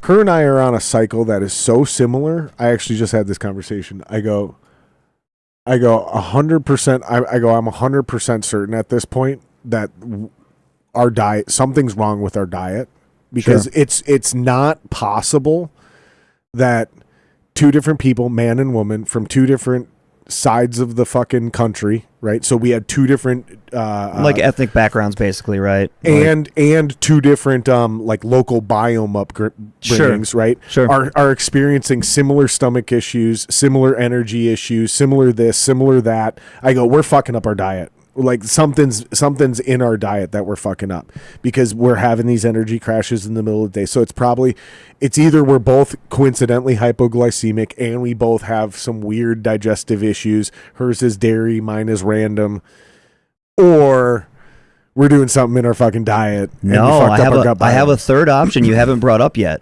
Okay. What if your house has mold in it? I mean, all these houses have mold. I understand, but what I'm alluding to is that mold will do that to you. No shit, huh? No shit. I bet you anything. Since you and your wife are both experiencing variants of the similar symptomology, I would check for mold in your house. Dude, there's mold everywhere in these houses. But I understand, but I bet you if you took care of it, that your guys' shit would. All right, I'll look into it. It's more common than you think. It's more common than you think. It sounds. Steve, look this up. Let's see if we can find this. So, what are we searching? Mold. I mean, toxic mold exposure. Toxic mold exposure. Toxic mold exposure symptoms. Maybe? It will cause everything from mental health problems to. And here's the thing about it too that people fuck up. They see the thing that has mold in the fridge and they throw that thing away. When mold spores, everything in the fridge has to go out. It has to go. You got to throw everything away because that shit is on everything, and you got to completely disinfect your refrigerator. Which is so wild because not all mold is bad for you. No, but the kind that forms on food like that, or that look up building in the walls. Mold. Look up toxic mold syndromes or symptoms. Toxic mold exposure. Yeah. Toxic mold exposure symptoms. And that's what it came up with. Black mold exposure symptoms. That's same. Yeah, same thing. Yeah. Okay. All right. Hit it. Let's see what it says. Okay, it's over here today. Okay. Black mold fungus may cause your immune system to react, causing symptoms including sneezing, coughing, congestion, eye irritation. Well, that also just sounds like any allergies. So let's keep going. It rarely causes serious illness or death, but may worsen asthma symptoms. Okay, we don't have that. Okay. Keep going. See if you can find something in there. We'll keep talking about this. It can mess up your gut biome. It can cause like depressive symptoms, all that kind of stuff. Yeah, there's a whole batch of things that could be, and I only bring that up because you're both experiencing the same things or similar things, right? So it's something to look into.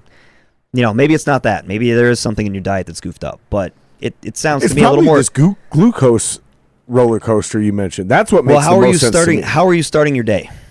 Well, usually nothing goes in my belly except for coffee until 10:30, 11 a.m. Okay. And then around 10:30, 11 a.m., it's usually a piece of beef jerky first because I got to get something of like substance in my belly, right? Sure. and then I'll munch on Kate will like send me with some like homemade banana bread. So it's not like something we bought. Like she'll make me like homemade banana bread or something like that. Homemade cinnamon bread, something. And that's not always a constant. But usually I don't really eat much or anything until noon. And then I will switch around 10:30, 11 o'clock. I will switch from coffee. I'll get a soda, like a 7-Up or a Sprite. So there's no caffeine, a little bit of sugar. And then lunch hits, and it's like almonds, beef jerky, something clean, something simple like that. And then between noon and like 2 to 2:30, it's literally just fruit, grapes, shit like that. Yeah, dude, you're on a massive glucose roller coaster like all day long. If that's how you're eating, you're spiking your blood sugar up and you're crashing. You're spiking your blood sugar up and you're crashing. No shit. You're just doing that. Yeah, I mean, a better way you could do it, an approach you could take, is to start your day, wake up, have like green tea, coffee, whatever, black coffee, whichever you like, right? Yeah. Take a 15-minute walk out your front door, come back, just smoke a cig, whatever you want to do. Just go for a little walk. Get the digestive juices flowing, come back, have... So you don't think I'm getting like enough protein and fat from those beef jerky and almonds and shit? Not even Really? close. You're under eating like massively. Well, I have a huge dinner. Sure, sure. Like we go crazy with the dinner. It's still super healthy, but okay, but I'm following you. Okay, But so like if you started your day with proteins and fats right away, like eggs and bacon, or like eggs and even like I used to do that, yeah. a half cup of oatmeal with some fruit, put some of those grapes and strawberries inside that oatmeal and put some honey on top of it, and then leave the house, and then 3 hours after that have a protein shake, and then eat your lunch, and then have another protein shake throughout the day before you come home, and then you have that massive dinner after you've been all that active. You're going to watch your body fat drop. You're going to watch your energy level balance out and stay consistent throughout the day. So again, it's what we were talking about on the last couple podcasts. It's not even what I'm eating. It's like the order of which I'm eating them. No, I mean it's also what you're eating. I mean source. you're mentioning like cinnamon bread and that kind of shit. You're mentioning you're grabbing a soda at whatever time. Those are all the things that are contributing to your glucose roller coaster. That's what's doing it. It's not the order of that you're eating them in. It's literally even though what they're you're not eating. in large amounts. It's Doesn't the fact fucking that matter. they're there. Right, and there's not protein to go along with that. You know what I mean? Like having that chunk of bread by itself, if you chase that with a protein shake, far less of a hit to your blood sugar. And these macronutrients were meant to be eaten together. The reason why a single ingredient omnivorous diet works better than and if you ask any elite athlete, any elite coach that's coaching athletes at a high level, none of them are giving their athletes keto. None of them are giving their athletes carnivore to do. So what do you mean single? What did you say? Single ingredient. So omnivorous meal. Omnivorous diet. Yeah, just a whole food omnivorous diet. So that means you're eating, whole grains. You're eating, decent quality dairy. You're eating. Lean cuts of protein. Like multiple meals, like is that what you're saying? So you like having like all your food in one meal versus like eating. Well, yeah, you do want to. So one thing that is key is I'm just trying to make sure I'm understanding what you're talking about. Perfect. So one thing that's really important to do is to spread out your nutrition throughout the day. That's going to be better for you ultimately, for your energy systems, for everything. Right. That's going to make sure that you have consistent energy throughout the day and that you don't experience this 2:30 p.m. crash or this, this up and down kind of thing that you got going on right now. Well, I don't have any real dip until that late afternoon thing after quote unquote lunch, and that's when the fruit comes in. And that's where I get I would toss a protein shake along with it. So I have beef jerky, and that's why I thought I was getting enough protein. That was my logic. Beef jerky is fattier than it is. Yeah, beef jerky is fattier than it is protein rich. Honestly. Okay. Yeah. Okay. Yeah, you can get some. But that was my logic, though. Is I'm like okay, because my lunch really basically consists of like beef jerky and almonds. Because I'm like, okay, I'm getting protein, fat in both of these sources, right? And then the almonds are fucking. They got a little carbs salt and fiber and shit too. So I'm getting salt. some sodium in there too. So. And then, somewhere between like 1 and 2:30, I get a little bit of a dip, and I'm like, all right, well, this is where I'm gonna go and eat just straight up fruit.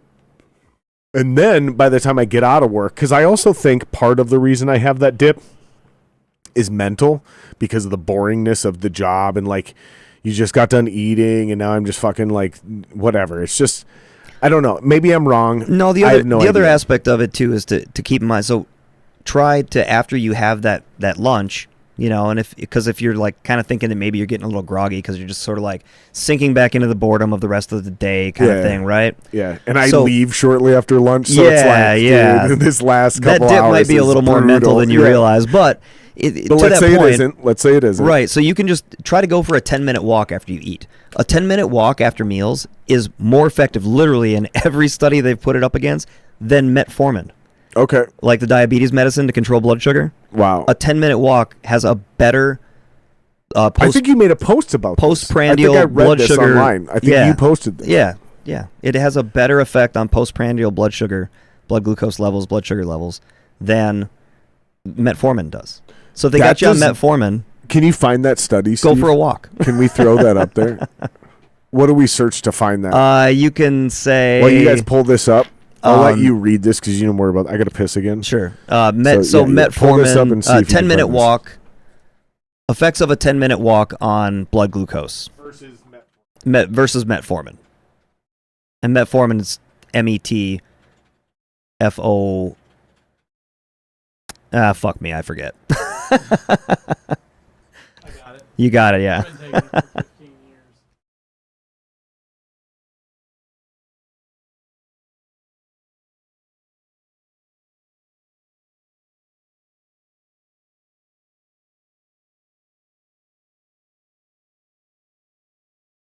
There we go.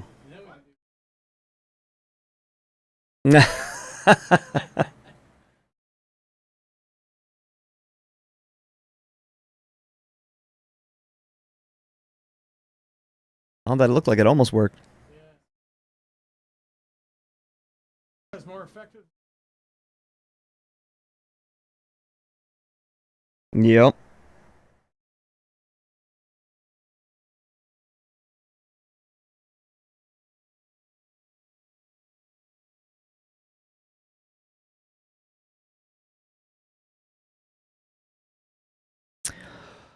Oh, let's see here.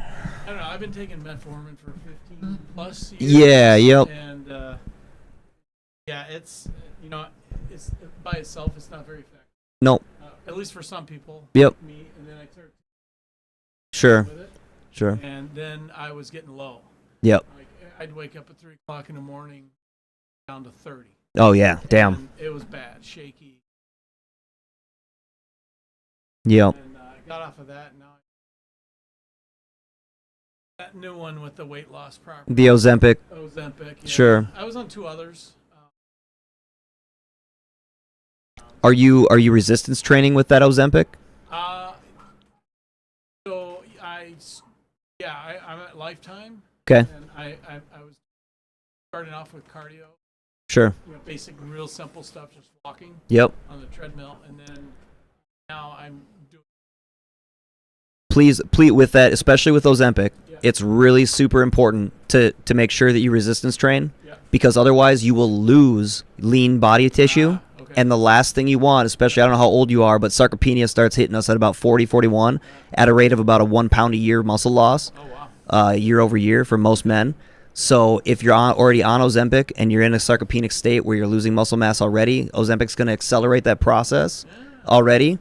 Okay. And if you use, because Ozempic's a peptide, right? So if you use it right, you'll actually gain lean muscle. You'll gain bone mass. You'll gain health. Like, this thing is actually, I didn't like it when it first came out, because all I heard was you got to take it forever.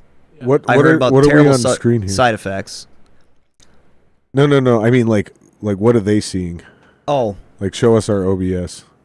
Yeah, make sure you're on him as he's talking here. yeah. There we go. Ha! And we're back. Producer time. Nice. Anyways, finish what you're saying. So yeah, make sure that you're strength training for sure, and make sure that you're practicing pushing, pulling, carrying, squatting, hinging, and lunging for sure. Yep. And then that you're eating adequate calories, particularly protein, to the tune of 1 gram of protein per pound of your lean body mass currently. That's really super important stuff, because the last thing you want to do is take such a potentially powerful peptide like Ozempic that truly could help you get rid of your diabetes. And the last thing you want to do is end up in worse shape with a higher body fat percentage and a higher percentage of adipose tissue on your body than when you started. Because if you lose muscle and you lose bone tissue, like that, and like connective tissue and bone mass, that's not great, especially for the future. So just, lift those weights, man. So you mentioned resistance training in there. So for people that don't know what resistance training is, do you want to break that down? Training with any kind of resistance, whether it's an external force of resistance or like using your own body weight to challenge your muscular endurance to hopefully cause an adaptation. So what is resistance training versus a different type of training? So give somebody an example of so versus like training. Running. Like a lot of people are like, I work out and all they do is run. All they do is cardio. Okay, that's not resistance training. Correct. That's not resistance training in most cases. If What you're is- doing hill sprints. So what? Give an example. So of like actual- lifting weights. Okay. So just lifting weights using the machines at the gym. Or body weight. Body weight whatever. stuff, Okay. calisthenics, right? So Okay. just body weight squats, push-ups, pull-ups, a million other moves. Something where you're putting your tendons and ligaments And muscles, under stress. Under stress, under active strain. Because when I was a kid, I always thought, when I heard resistance training, for some reason I always thought that meant like, okay, you do your bicep curl, and then for some reason, as a kid, I always thought resistance training was like going down way slower. Oh, yeah. I mean... You know what I mean? Yeah, I mean, and it that's doesn't matter if that was a good thing or a bad thing to do, but when I heard resistance training, it was like, okay, this is like lifting it up, and then it was like resisting the fall. Sure, I was okay. so like literal about it as a kid. just a little and I was naive. thinking when I was Yeah. like 12, I don't remember. I think it was like 19, or I could have been fucking 24 when I literally found out it just meant like lifting weights and putting your because like there's strength and conditioning. You could say resistance and conditioning in sports terms, right? So like the strength part is like lifting the weights. The conditioning is like jogging. Yeah, sprinting. Right? Yeah, Like, making sure your wind's good, for it sure. took me so long to figure that. That's why I'm like, will you just like Yeah, no, I mean, it's cool to do it at, like, you got to talk to 5-year-olds, you know? Yeah, dude, I mean, because you do, like, it's okay. Somebody doesn't know and they're embarrassed to ask. Dude, there's so You know what I much, mean? there's so much information. And you can out Google there. something and get Oh, 1,000 different yeah. definitions. And It's- like sometimes it's just nice to hear somebody out loud say, it's as simple as this. This is all it is. Most definitely, yeah. And we do overthink things all the time, right? You know, that's part of the reason why getting a coach is so effective, is because you have a source for that knowledge that you have access to in real time, right? So I tell my clients that I'm their fitness concierge when they hire me. Whatever they need, whatever times they need. I mean, I've gone to pretty incredible lengths for some of my clients, you know, in a last minute's notice to make sure that they have what they need to succeed, or they have a plan. One of the biggest things that I do is I help people figure out how to pivot. What do you do when the curveball gets thrown at your way, and this routine that you're working on building from the ground up, you know, and that you're trying to get used to, you're trying to change your habits, you think you're trying to do the right thing, but life does what life does and doesn't give a fuck about you, and it just tosses you that curveball. How do I stay on point? Right. That's one of the most valuable things that a qualified coach can offer. That's I where think. you're almost like, it's not even about fitness. It's a life coach at that point. I mean, or a buddy. I guess a little good bit. friend, Yeah, I mean, just you know? someone to Or help bounce that off. Somebody and- might say an older brother figure. Something like that, Or yeah. a wise cousin. Sure, You know? a wise cousin, yeah. Or an uncle with a lisp. Right. One that won't diddle you in a closet, but I don't know why you associated a lisp with that, but I didn't I'm here associate for it. that with I'm that. I here just for with it. the uncle. I'm here for it. Like, it made sense. As soon as you said it, I was like, that makes a lot of sense. Yeah, because a lot of them uncles with lisps, they be molesting nephews. They might. Like, it They might. A happens. lot of weird Nah. Thanksgivings, as Nah. Chappelle would say. If you got a lisp, you're immediately suspect in most people's eyes. You're untrustworthy. Oh, I love my lisp, folks. Shout out to C-Bum. These are my jokes. I don't These are not fucking my know guest Steve-O. jokes. I don't know why I Anyway. just suddenly slipped into like a complete Theo Von moment. Hey, that's there. all right, man. You can have those. Or an uncle with a lisp. I don't know where the fuck that came from. I don't even have an uncle with a lisp, bro. That it keeps the fires burning on the conversation for Bro, sure. he had that fucking moment. He had that moment with Sebastian on his podcast where he's like, "No, I'm not racist. You know, But you know, I mean, I might have a flare up in traffic every now and again. Oh boy. And then what was his next line? He was like, you know, no, I mean, I'm not going to say the N word or anything, you know, unless you're good with it. Dude, and Sebastian was just so uncomfortable. He's definitely laughing. Like, it's obvious he's laughing, but he's like, I don't know if I should go with this. Like, I'm a family friendly comedian, dude. He's a clean comic. That's right. I love Theo Von so much, dude. He's so fucking funny, dude. His stream of consciousness shit. Him and Tim Dillon are the best at that, dude. But so, oh my God. But so, to back to your nutrition stuff, right? So, still grab the fruit. That's fine. We've almost made it to dinner. Right. Yeah. So then, tell me what dinner? Talk to me about dinner. So we got No. we So got the stay first with the part of fruit your, shit. we got the first. Well, we got the first part of your day kind of figured out. The fruit right? nut shit is okay for like post lunch snacking. If I maybe didn't eat a big enough lunch, basically. Yeah. Just make sure that like you get your go higher protein, higher fat. higher protein.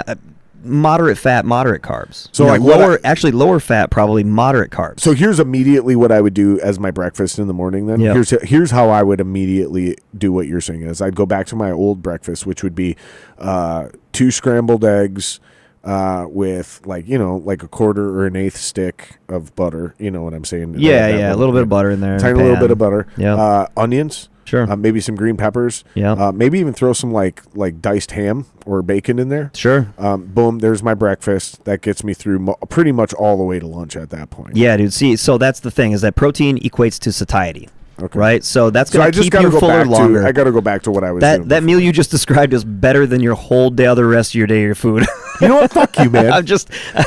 You know what? Fuck you, Eric. Speaking objectively. I invite you into my house. No, I'm just kidding. You criticize my food. No, I'm just kidding. That's why I brought you here. Yeah. No, because I kind of know these things, and it's just like everything else in the world, dude. You just got to hear it again from somebody else that knows more than you. Yeah, for sure. It just helps you get back to the basics. So. What's your dinner? I want to hear this nightmare. So the dinner's legit, dude. So we will eat a potato, right? So that's my carbs because I don't deal that well with bread unless Kate is now doing these like homemade breads.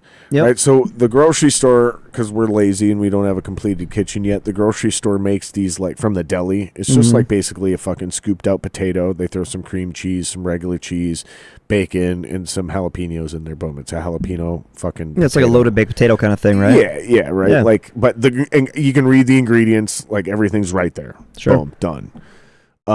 It's either chicken, like a ribeye steak or New York strip steak. I do these lamb loin chops now.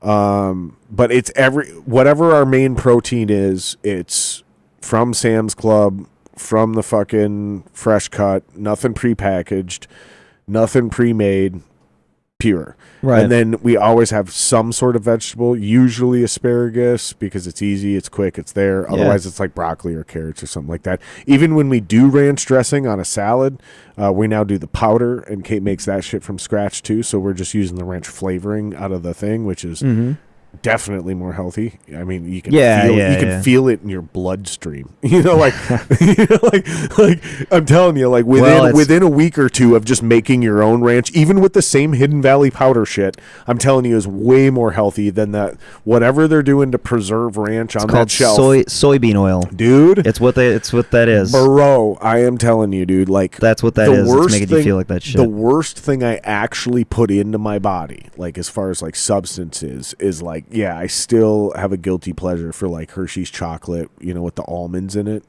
or an Almond Joy. Yeah. And we get the little snack size, bite size ones. But dude, I used to come home from work and eat like a bag of that snack size chips and shit. Yep. Now I only do that shit like when I'm fucking drunk and I got the munchies. Sure. Dinner wasn't enough, and I'm like, no, I want some fucking chips. Like, right. Or we're having fucking brats. Yep. And like, nope, I want fucking chips with top the tater. Right. Now I can make those choices and it doesn't affect my body composition. Because you're active enough. The only thing now is like, okay, I want to switch up what you said to have energy to get throughout the day because I really don't have a problem with my weight anymore. Right. A little bit of belly fat, But I bet adding more protein into the mix will take care of that belly fat. Because I'm not trying to store carbs. Well, you're because just that's not. what my body's trying to do right now. Is it's having an energy depletion right now, and it's trying to store energy so I can burn energy in case of a famine. Like that's what the body's always trying to do. This is my like naturistic survivalist idea, right? Sure, Like yeah, I like you understand. have to store fat. Well, You if you- have so to if you- store fat to survive the winter. That's what bears do. That's what all animals But if do. you eat more fat, you're gonna store more fat. You're gonna Unless you're burning enough. Well, no, right? even at that rate, you're still are gonna you might burn fat for fuel. I thought it was you're still eat gonna more be- carbs and sugars, store more fat. Not only if it's in excess of calories, of total calories. Really? Really. There's no mechanism that tells your body to store carbohydrates as body fat. Even if you don't have a slow metabolism or anything like that. If you have a blood issue like, an autoimmune condition like a diabetes type 2 where, Sure. all that kind of thing, that's different, but that's like an actual metabolic condition, but like just generally speaking, there's nothing about carbohydrates that your body wants to store that as energy. You can store a certain amount as glycogen in the liver and in the muscles, but beyond that, unless you're eating in excess of calories over your activity level, you're not going to store that as That glitch as is fuel. back in his camera, dude. Did you see that, Steve?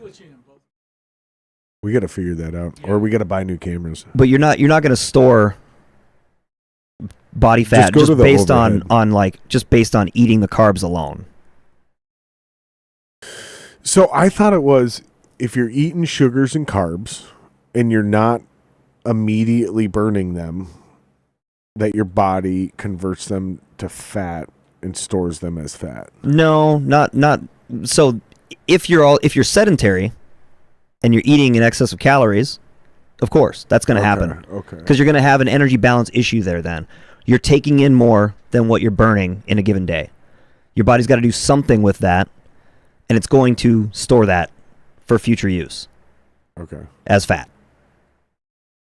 But that's only in a caloric, surplus situation where protein isn't adequate and you don't have a lot of movement, That's why powerlifters or bodybuilders get fat in the off season. It's because they're eating this excessive surplus of calories, including carbs and fats, and they get really big, but they're also putting on a lot of muscle because they're lifting weight.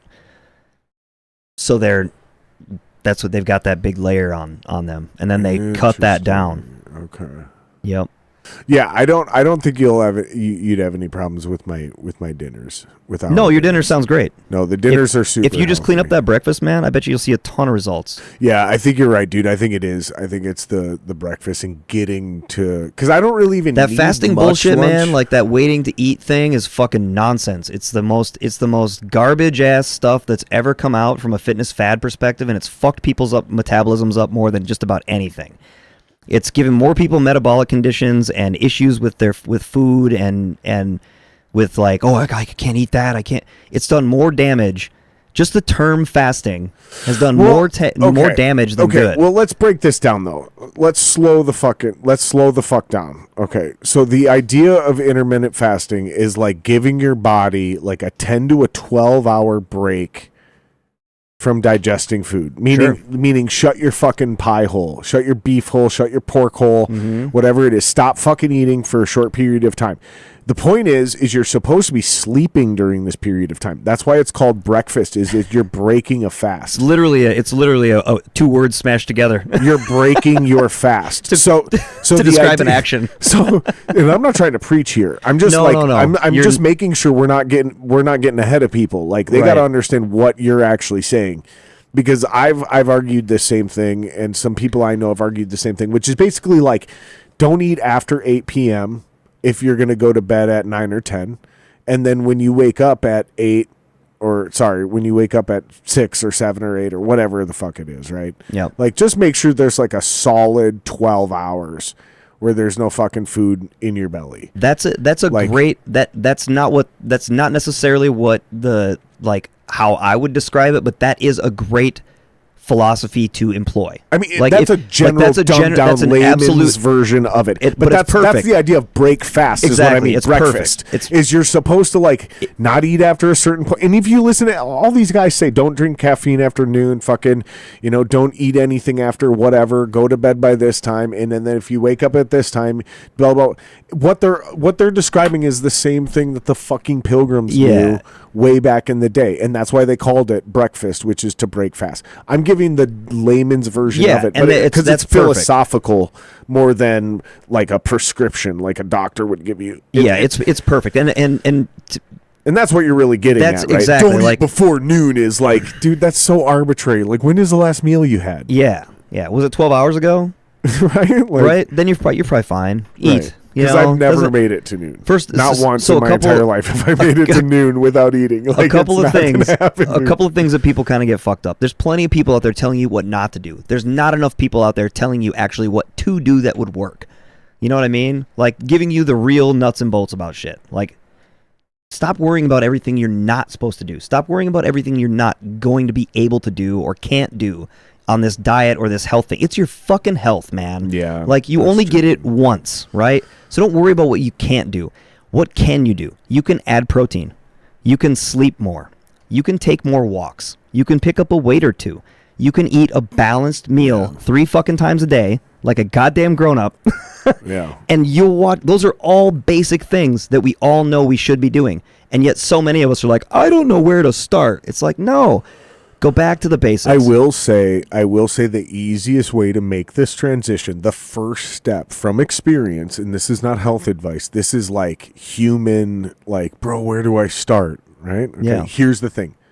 All your fucking sugars, your donuts, your fucking, your chocolate, your candy bars, the first step is replace that with fruit. Because what you're going to do is you're going to slowly change your gut biome, which is going to slowly change your addiction, which is going to slowly change your brain chemistry to where when you have a craving for sugar, you're not going to crave the Hershey's as much as you used to. Yeah, you're going to crave a grape. You're going to crave a strawberry. You're going to crave, because that's what's really happening is like when you have cravings, like, I do know enough about this to talk about this, but pretty much only in layman's terms, right? Like, that's fine, yeah. But basically, like, cravings are a symptom of the bacteria in your gut dying. So when you have a craving for sugar, it's because the bacteria in your gut are dying, and they're sending signals to your brain to get you to eat more sugar so you can feed them, because bacteria only proliferate when fed. So when starved, they die, and they can be digested and eliminated. And what tends to happen, especially in urban environments in the city, is we lose the diversity of our gut biome. So you lose the crave because you don't have as much options to your natural environment shit, right? Like from the actual ground that you're on. It's all imported, right?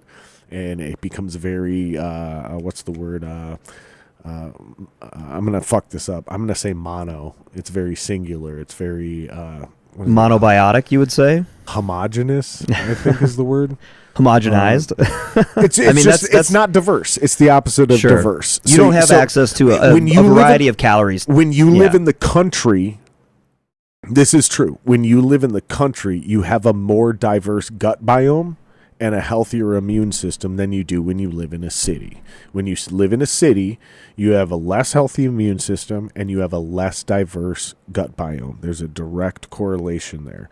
And no, I'm not saying correlation means causation, but what I'm saying is this is factual, it's provable, it's verifiable, it's repeatable all over the country in any version of any big city, all over the world, not just the country. But my point is that the first step you can do in getting a healthier diet is understanding this philosophy that a craving is your bacteria in your stomach dying, sending signals through your fucking bloodstream and through your nervous system up to your brain to trick you into eating more of that so they can live. So when you crave sugar, when you crave carbs, that donut, right, that cookie, that fucking Hershey's chocolate bar, you have to remain disciplined and slowly, not immediate, not overwhelming, because otherwise you'll just end up with a crazy inflamed gut and you'll start shitting yourself and fucking having farts and you'll be miserable. You'll be miserable. You I mean, have I to don't do know this about slowly. all that. No, this is how it works. This is how it works. It's chemistry. But anyways, the point is like just slowly convert and trick yourself, brainwash yourself, knowing what you're doing, because it's just bacteria. It's just a cycle, and you slowly start doing that. And then is what's going to happen is you'll have a craving for sugar, and you'll be like, I want a grape, I want some strawberries, I want a blueberry, I want this, and all of a sudden you'll notice you'll be like, motherfucker, this fucking idiot was right. Like, fuck, I'm not craving an Almond Joy or a Snickers. In fact, that kind of sounds gross. What I really want, and what you're doing is you're giving yourself just a healthier, stronger, more natural bacteria in your gut that is way easier for the rest of the bacteria in your gut to live with. So you can actually have a healthier, more diverse gut biome. Yeah, and so that's the first, I think, easiest step in a practical thing, and this is verifiable. Don't take my word for this. You guys can all fucking look this shit up. We don't have time to fucking get into this part of it right now because this is a whole separate podcast, which I'll do this, and I'll set up some links now that we have a producer. But like, this is a whole. I mean, That's the easiest way to make that step. I don't dispute like at all about exchange chocolate for fruit. Exchange your donut for fruit. So that's all I'm saying. The way that I would say that same thing without. Because I'm not a gut microbiologist, you know. Like I know plenty about the gut and everything, but I think there's still a lot being learned about all that, as far as like what really works to change the biome and all this kind of stuff, and whether it's the same in the city versus the country and all that. Like, there's a documentary on Netflix. Steve, can you look this up? There's a gut biome. It just came out, and I'm good with all that. Like that's fine. But just so I can put the source out there while you're talking. A condensed version of what you're saying is essentially what I do with my clients, right? So what I tell them is add protein, cut out the junk food, replace it with single ingredient whole foods, and maybe your gut biome changes. You've got probiotic issues and you need more prebiotic fiber in your diet. And you can get into all these like nooks and crannies and everything like that, but ultimately, it's on Netflix. If you just eat from my grocery list, if you eat 90% of your calories from the grocery list that I have available for my clients, you put that on your website? Yeah, it's on there. You will, all of those things you described as happening. That's it. Hack Your Health: The Secrets of Your Gut. Right. It just came out. Dude, this is shit I've been researching for about, because I've told you I've gut health issues. Yeah. So this is shit I've been searching and researching, and I've been on like arguably like pseudoscience levels of like, I want all the new information so I can figure, because nothing's working. Right. This is the first thing that actually brought all the shit I kind of thought, and because I didn't go to school for this, right? So who the fuck am I, right? And I'm doing everything anecdotal, one at a time, right? This is the first thing that brought all the shit I had been suspecting and went, yeah, it's all true, but you got to do it this way. Yeah, I mean... This is something I want you to watch, and I want other people to watch if they're having specifically gut and inflammation issues, because it may not be... what's the word I'm looking for? Finish what you're saying. I'll remember my thought. Well, I mean, my only point would be to like, yeah, you can watch something like this, and it probably has a lot of great information in it. There's no problem. But again, like, you don't have to overthink these things quite to this degree.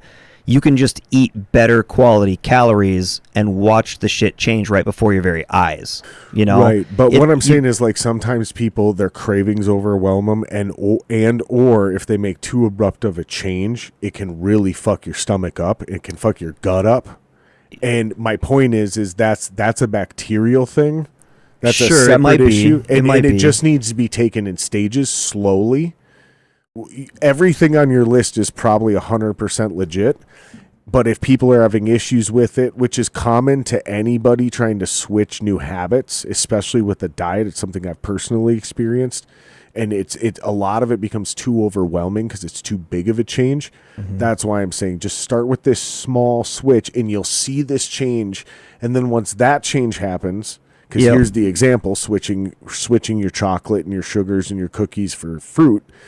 Do that over the period of a month or two, even if you don't do anything else, and once you realize what I'm saying is 100% verifiably true, you can go, oh, now I get it. Now I can do it with all this other shit. But what's actually happening there is that because they're swapping out ultra processed high levels of sugar that are sure feeding those bad bacteria, when they switch to the fruit, what you're actually getting is you're getting a lot of prebiotic fiber, and what prebiotic fiber does is it feeds the good bacteria in your stomach, and you're cutting out all of those sources of bad bacteria. Correct. So Right. Again, like, yes, what But you're that saying can is cause probably a lot happening. of inflammation because all of that fucking death and decay has to be digested and processed. And I mean, yeah, you might have some weird shits for a couple weeks. Yeah, and it can discourage some people. Sure, so I'm sure, just I saying, get that. like, Yeah, if people are overwhelmed by this, because this is a lot for some people, Yeah. and they're like, well, yeah, And okay, then they fine. quit. What's the Yeah, first step? I get Here's it. what I'm saying from personal experience: the easiest, first, most comfortable, convenient step is to just slowly start replacing your chocolate, your cookies, your donuts with fucking fruit. I will. And I'll watch it I'll change. back that, but I'll add the caveat that you got to add more protein. If Oh, you yeah, don't, yeah, for sure. if you don't do the fruit with protein added, you're just gonna be. Like, Even if you're just going to be just swapping pulling- it out. I mean, you're going to end up in a caloric deficit anyways because all those foods that you mentioned, like the chocolates and the cookies and the donuts and all that, are super calorie dense. Fruit's really super not calorie dense. I see what you're saying. Okay, You know what I'm I saying? get it. So I get it. you don't want to undereat. So in order to maintain your lean mass, add the protein too. Protein Got shake it. in the morning, protein shake in the middle of the day, evening, or eat meat along with it. I see what you're saying. Yeah, that's all. Because that'll give people the sustenance Yeah, they'll stay. to They'll also stay get through it as and well. they'll also, if you eat more protein, those cravings are going to be almost non-existent. We don't have, like, in our practice, we've helped hundreds of people over the last 4 years, right? And in our practice, we don't have problems with our clients having cravings. How much did you tour before you became a true fitness nut? How much did I tour? Yeah. Like, did I go around the country? Yeah, or even just regionally play out of town. Oh, I gigs? mean, for 15 years, I was back in. I didn't tour officially, really, until I joined Reaping. Like, that was the first, like, extended length tour that I ever did. Now that you have this shit dialed in, Yeah. how much difference do you notice as a touring musician In what? in your ability to do it? To stay healthy? Yeah, because even just Oh, doing, it's not even a like, problem. Like even being in it, but what I'm saying is like even if you're in just a pretty good local band and you're doing like a lot of weekend warrior shit, Yeah. that shit'll break you down. Fuck real that. Get your fucking shit together. fast. Get your shit together. But what I'm saying is being fit, having your shit together. How much of a difference have you noticed that you can actually speak on?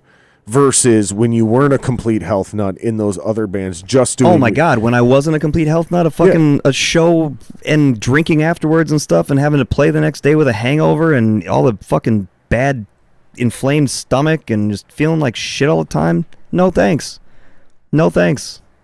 Steve, can you grab me one more beer? Yeah. I know we got to wrap this up soon, but we still got like a half hour. But I mean, yeah, I noticed a difference in the fact that I could do 12 shows in a row and not even, and I was sick.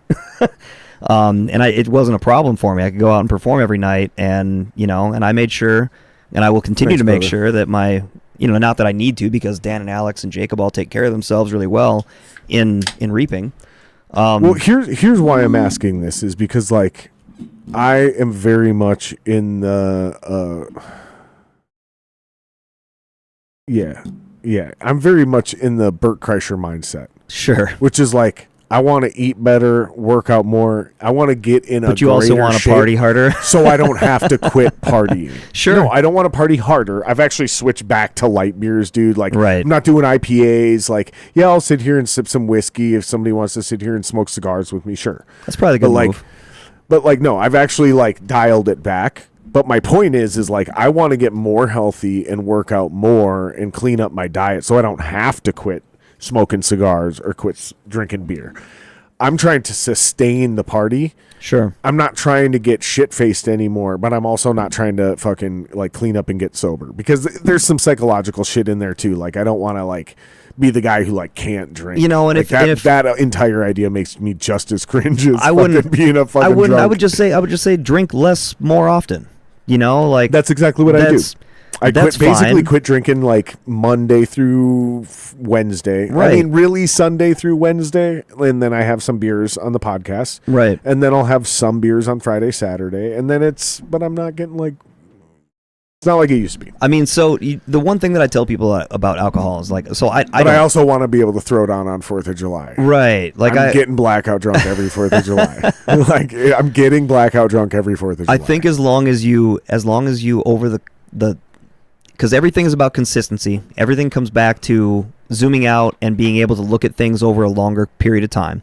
So if your exposure to a substance over time is not being mindfully managed per se, your likelihood of suffering the greater side of repercussions from said substance becomes more likely. What? Say that again. But So if exposure to a substance, so if you're drinking the more a whole you do it, yeah, the more you do it, the more it's likely, right, that you're going to suffer some sort of repercussion from doing that thing. So just pick and choose wisely, right? Like, Yeah. and then the rest of the time, have most of your shit together when it comes to your diet, and like move your body a bunch, and make sure that you stay limber, you know, like through resistance training and calisthenics. Yeah, So I'm not I'm feeling giving you a this, dude. pass on any of that bullshit. I'm feeling this. But I'm telling you, if that's the way you're gonna do it, just to make sure that you eat bro, well. here's the thing, dude. Yeah. You're in the same music scene I am locally. True. Bro, I look so good for 40. Like, come on, dog. You don't look bad. You don't I'm look bad doing for 40. something right, dude. Yeah. Have you seen most of our friends at 40? I have. Come on, dude. I have. I'm helping most of them lose weight right now. Not most of them. I'm helping. A I'm select helping few. a select bunch. Yeah, right now. The ones that are like smart enough to actually do it. Yeah. Like- I mean, I want good things for all these people. I know they can do it. You know, like some people don't want to. That meme And you that's fine, shared today. too. That Like, if meme you you don't- shared today, I think was so spot on because again, it transcends fitness. It transcends everything, dude. Where it was like, it was people who want change, right? And then people that who line want was to change. Yeah, and that Yeah. line was full. And then the people who want to change, there's like one guy in it. Yeah, And it's like, yeah, and honestly, that's why we have all the problems in every possible argument, right? Economically, politically, like everybody wants change, but nobody wants to change the way they're doing shit. Right, And that was a yeah. big theme when I had Ian on. I'm like, yeah, dude, I need to be better, bro. There's just a whole lot of people with their head in the sand about a whole lot of shit, and you know, people are busy, man. People are busier now than they've ever fucking been in all of human history. People have more to do every single day, and so especially if you've got kids, if you got a life, if you got things built around, sure, you can sit there and say all day long that like, yeah, if you want something bad enough, you'll find a way to go get it and go do it. But that's not really reality for most people. Most people have to, and I mean have to, prioritize for survival, to keep the roof over their head, to keep the lights on, especially right now. They have to maybe set their health aside. And there are times, even in my life, there have been times where I've had to say, oh, well, this isn't the most healthy thing that I'm going to do, but I have to do it. Like, I have to take this overnight working shift or whatever. That's not the healthiest thing to do, but it's what life demands of me in the moment. Right. There's a lot of people that are subject to a lot of that shit right now. Yeah. And then there's all this information on the internet floating about and a bunch of people telling you what not to do instead of people telling you what you can do. Right. And that all kind of fits up this perfect storm, and you get all these people who are unhealthy and in a rush and in a hurry. Convenience food, you got to remember that most of the foods that people are eating, all this ultra-processed shit, that's all designed to continue to fuel people who are overstressed, overworked, too busy to think about what they're putting in their head hole before they do it. That is true. And it's That's all a great reactionary. point. And then people No, wind you're up right, and they're you're like, right, dude. fuck, I gained 75 pounds. How'd that happen? Well, it happened while you weren't looking. Because the That's food, so true, dude. Because the food that you're putting in your mouth, you're not able, you don't have the space in your life to really think about it. So what I help people do is I help people see that they don't have that space and then create it inside the context of their own lives to whatever degree is available. I'm not trying to come in here and say that you need to do this, you need to do that, you need to do this. I'm here to listen to you, tell me what your life looks like, and I'll tell you how to make it healthier.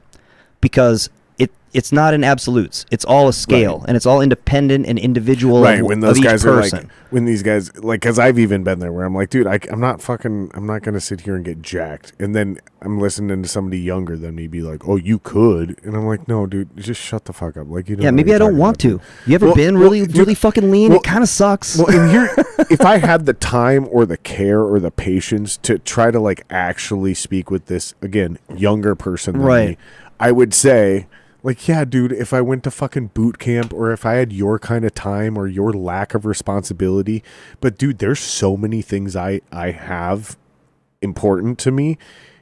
For me to do what you're talking about, I would have to, like, my wife would have to leave me.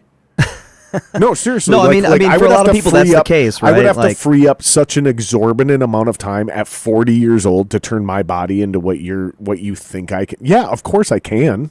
Yeah, But I it's understand not, what you're saying. It's there. not. It's not realistic. And it's not conducive to the life you've built or the one that you want. Exactly, Yeah, and so- exactly. Or where my priorities lie. Right, Right. and So, so- like, what I'm trying to accomplish right now is X, Y, and Z. Mm-hmm. I'm not trying to impress girls your age, or I'm not trying to show people I have big arms. Right. Like, again, what I said, I'm trying to remain like an explosive athlete for in the time of need. Yeah. I'm physically capable of doing what I've always fucking known I'm capable of doing. Right. What I don't want to do is suddenly get fucking in a spot as an old man Yep. and I think I can do something I used to be able to do, And then hurt yourself. and then not only that, but like get my wife hurt. Yeah. Like have something actually bad happen. That's what that's where my priority. So Right. yeah, I want to get bigger. I want to get stronger, but I have to keep my speed and my agility. So that's where I learned, like, oh, real quick, I'm like, I'm not trying to bulk up too much where like suddenly I'm fucking like limping with a bad knee. Like, dude, that's insane. Like, like that's not even, and the amount of work I would have to do that, like, it's just not an efficient use of my time as an older guy now.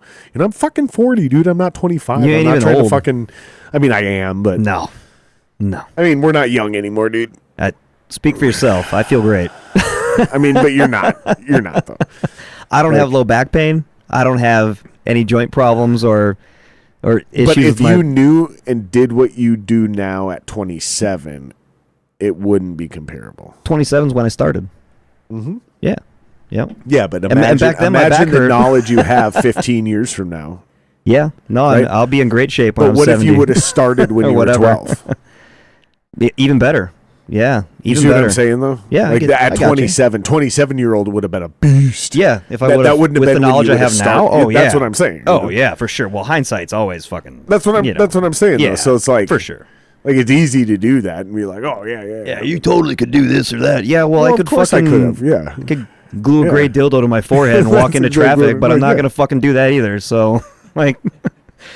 So, know- dude, but let's talk about reaping before you got to get out of here, Oh, dude. sure. Because this is wild, man. Because, like, I've been friends with Alex for, like I said, going on 20 years, really, when he was in 6 Sure. in Cooler Sound. Yeah. You know, like I remember the days. I was in Solace, Yep. and him and I vibed, but we didn't become buddies or anything. He was closer with everybody else. I kind of got, like, pushed out of that group, like. It was such a funny reason why basically I got kicked out of that band. Basically, I showed up to rehearsal with a list of things that needed to get done. This is what was told to me, to my face, when they asked me to leave. They were like, you show up every night with a list of things that need to get done, and, like, you make sure they get assigned, and everybody has, like, you know, Nick's got a thing, I got a thing, you got a thing, blah, blah, blah, blah, blah. And I'm like, yeah, that's what we need to do, so we're not just another local band. And I swear to God, this is what they said to my face. They go, we think we're cool with just being a local band. And I was like, all right, cool, I'm out. Like, so yeah, they kicked me out, but I, like, as soon as there was, like, I understood their new motivations, I was like, yeah, I'm done. Like, there's no fight. Well, that's just here. a difference in Like, you know, that's all you had to say. You didn't even have to do this. Like, Yeah. all you had to say is, like, guys, Jared, we think we just want to be a local band. Like, are you cool with that? And I would have been like, nope.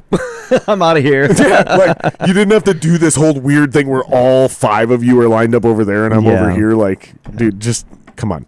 Anyways, the point is like, oh, what? So what so was you my so you and fucking Alex point? go way back with the reaping thing, and you were kind Oh, of saying that you but, know but I kind of yep. got vilified in that whole thing. Sure. But later we became really good friends playing like disc golf and shit. And we Word. became like really good friends. And I've known that guy for so fucking long. And then I got to know Copy, you know, slowly, which Sure. I've had a weird relationship with Copy because my first band, 7 Months of Nothing, shared a rehearsal space next to them. Sure.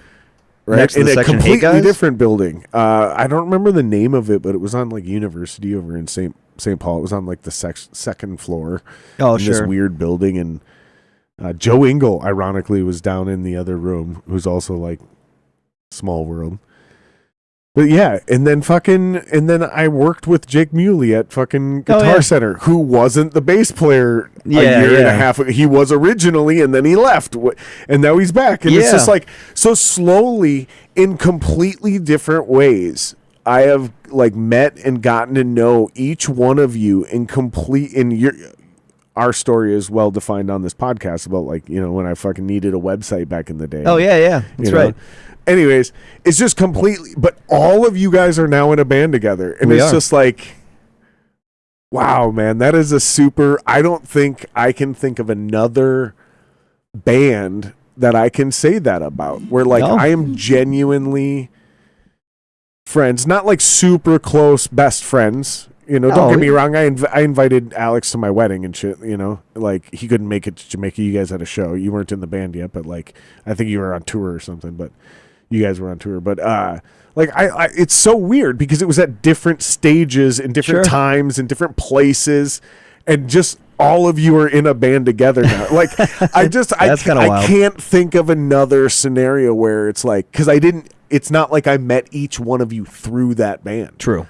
Like I met you all separately. In individual situations, and now we got this like collaboration happening. I just kept bumping into like, and then developing like kind of a friendship. Like I said, like I'm buddies with you. I'm buddies with Alex. I'm buddies with Jake. I call Jake Jakey Poo. Like he's in my phone as Jakey Poo. Oh, funny. Like, and I think I'm probably the least close with Dan, but I'm cool with Dan. Yeah. I'm basically got to know and hung out with Dan and shit from. Literally, I think I was drumming in a rock band, and I knew you guys well enough to where I would come to your shows, and then after your shows, I think I would just help Dan take his drums off the stage, and he would like thank me for it. And I was like, "Well, yeah, dude, I'm a drummer. I know what this is like. We got to get you off the band stage as fast as possible." Off the like stage. we were talking about, dude. And so I just know the process, right? Yeah. And it was like instinct for me because I'm buddies with everybody. Like, don't be in the way, be useful, right? So yeah, I'm gonna talk. Great show tonight, dude. Oh, hey, yeah, let me fucking, I'm walking with you to the van. Pass We're getting your shit out of here. Yeah, dude. Yeah. Cool. And I think that's how I built my relationship with Dan. Yeah. Which again isn't super deep, but there was like just kind of like, oh, you're cool. A mutual awesome. respect, like, appreciation kind of thing. Yeah, and that's what I mean by buddies. Like we're buddies now. Dope. And then there's like friends, which is a different level, and I think we're friends. Yeah, we're friends. It took a while. Yeah. I mean, just is You're what a real it is. piece of work. Yeah, you. Sometimes. Oh, you. I know, I can be. But how is it going, dude? It's awesome, man. Like, so Daniel and I first became friends 25 years ago, basically. Yeah. Like we were like 18 years old, and his band and my band were both playing up in the St. Cloud area. I'm from out in Monticello area, and I saw Section 8 play at someplace up in St. Cloud and was like, dude, I got to know those guys. And so, I just went over there, big old nerd like I was, and little 130-pound dweeb, to just, hey guys, my band, whatever. And kind of hit it off and became good friends. And then both of our bands just kind of started playing shows together at Fireball Espresso Cafe and other places across the city, and those guys helped us out a ton, and we showed our support, and our whole we had a big crew of people with us all the time that were all out of Monticello. And so we would always all roll out to Section 8 shows and show love and support there. And so those guys kind of came to know us as a crew. And yeah, and then Alex came along with Pat Ruland as a team into the Body Beneath when I was in that band. Oh, that's fucking right. I forgot about the Body Beneath. The Body Beneath played with Barry the Hatchet, Pat's old math core, chaos metalcore kind of band, at the 7th Street entry. And we had been in the Body Beneath. We were looking at kicking out our drummer, and I saw Pat play that night. I called him that night, and I said, so hey, it wasn't from Solace and Ashes. No. And I was like, hey, do you want to come? Do you want to come play drums for the Body Beneath? And he was instantly, he's like, I'm in.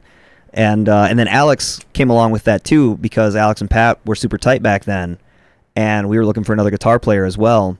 Somebody had left the band, and we needed to fill that spot. And we're like, fuck, perfect, dude. And Alex was hungry. He was kind of done with 6.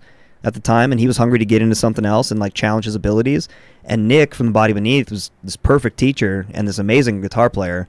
And Alex really wanted to learn that stuff and challenge himself. And just like always, that dude's always had a crazy work ethic. So he came in and he busted his fucking ass and learned that stuff. And then we played like 2 shows, and then fucking Dan comes in and basically snipes Alex and takes Alex from The Body Beneath to Dead Hands. So Alex plays like 2 or 3 shows with us, maybe a handful, and is like, I'm gonna go do the Dead Hands thing. And I was like, you son of a bitch, but I get it. You know. Wow. I kind of remember this. Yeah. And then so and then it just kind of they do the Dead Hands thing for a while. They come back, don't want to do the Dead Hands thing anymore. They're like, we're gonna start a new band called Slay the Prophets.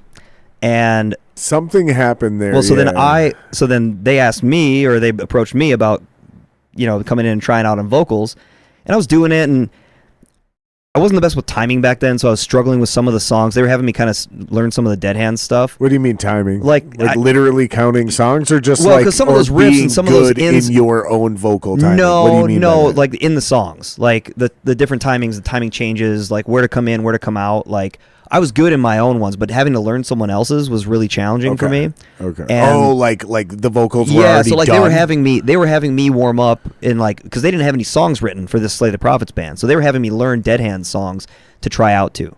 Got it. Okay. And so it was stuff off Expect Hell, and it was more technical than I was used to, and just okay. There was just some issues there, and then also I kind of still had Body Beneath going, and I really wanted to try to keep pushing that. And so I ended up passing on joining as their vocals. We even took band photos and everything. Gotcha. Ended up passing on joining, but Which makes knew sense though. It makes sense though. You're struggling with one, and you're killing it. Cause dude, the Body Beneath was fucking.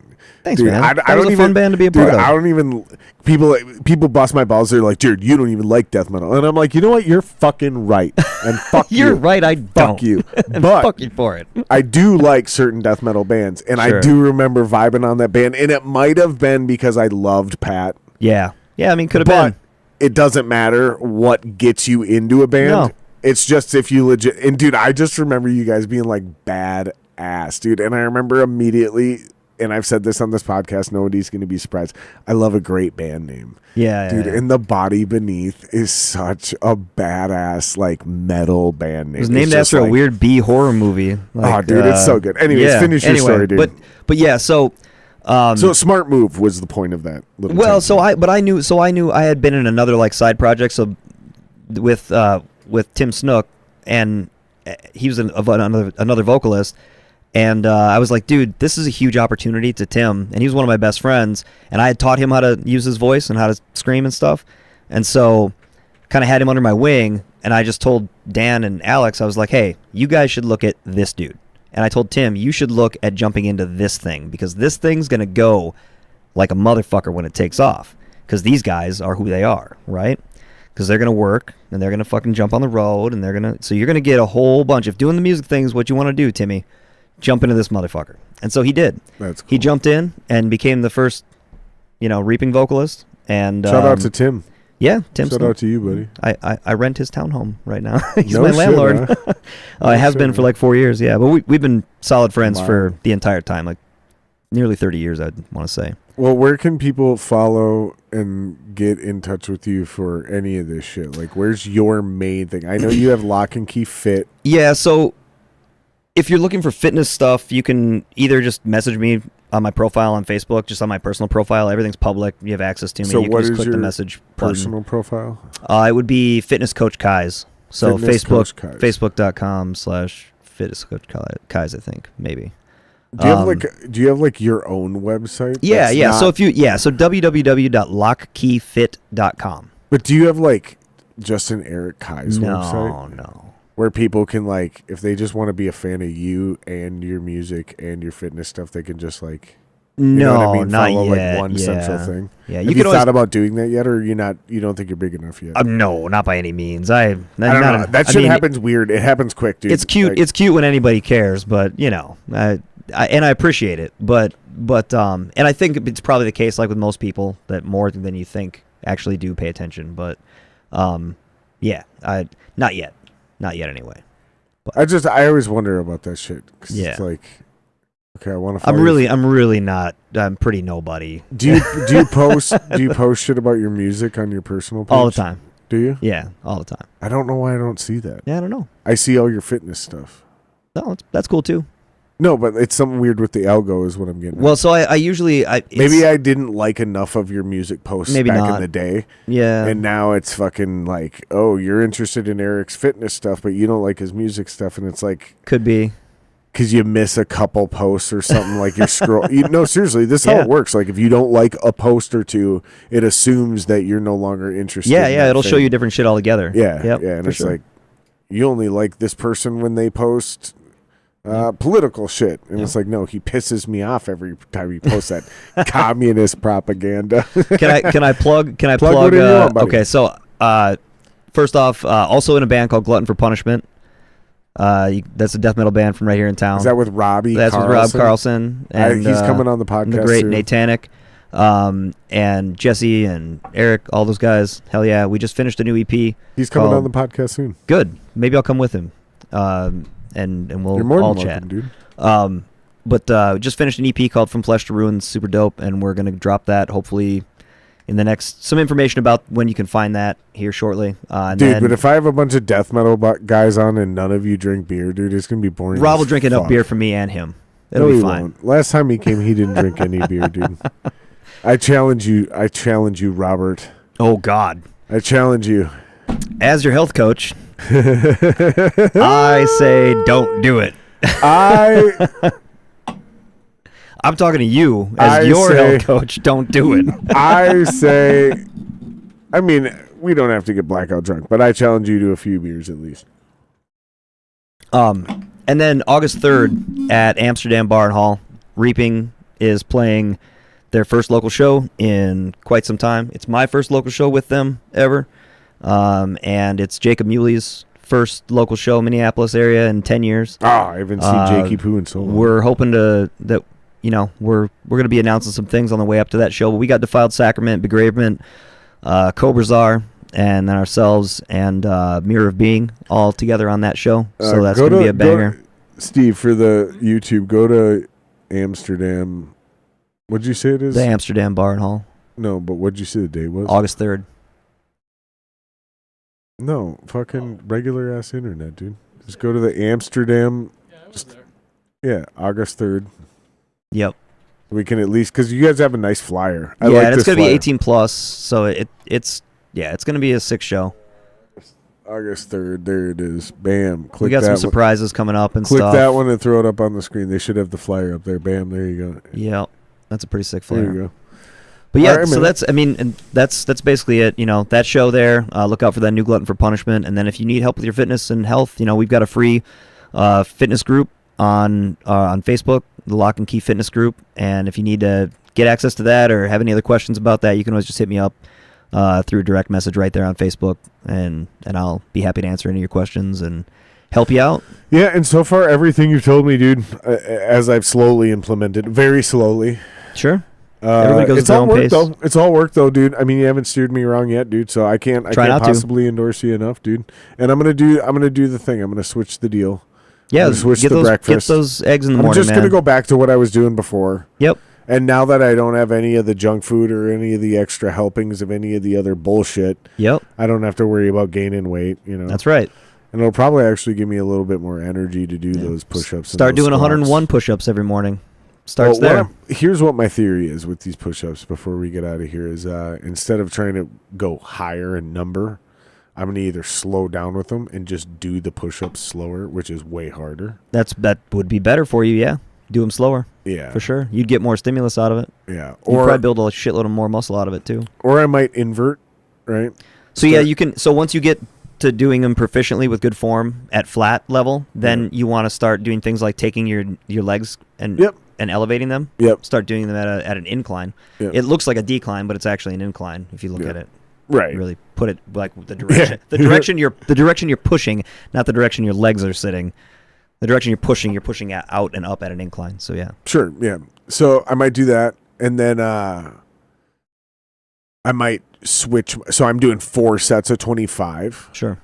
and I just take a break until my heart rate calms down, Mm-hmm.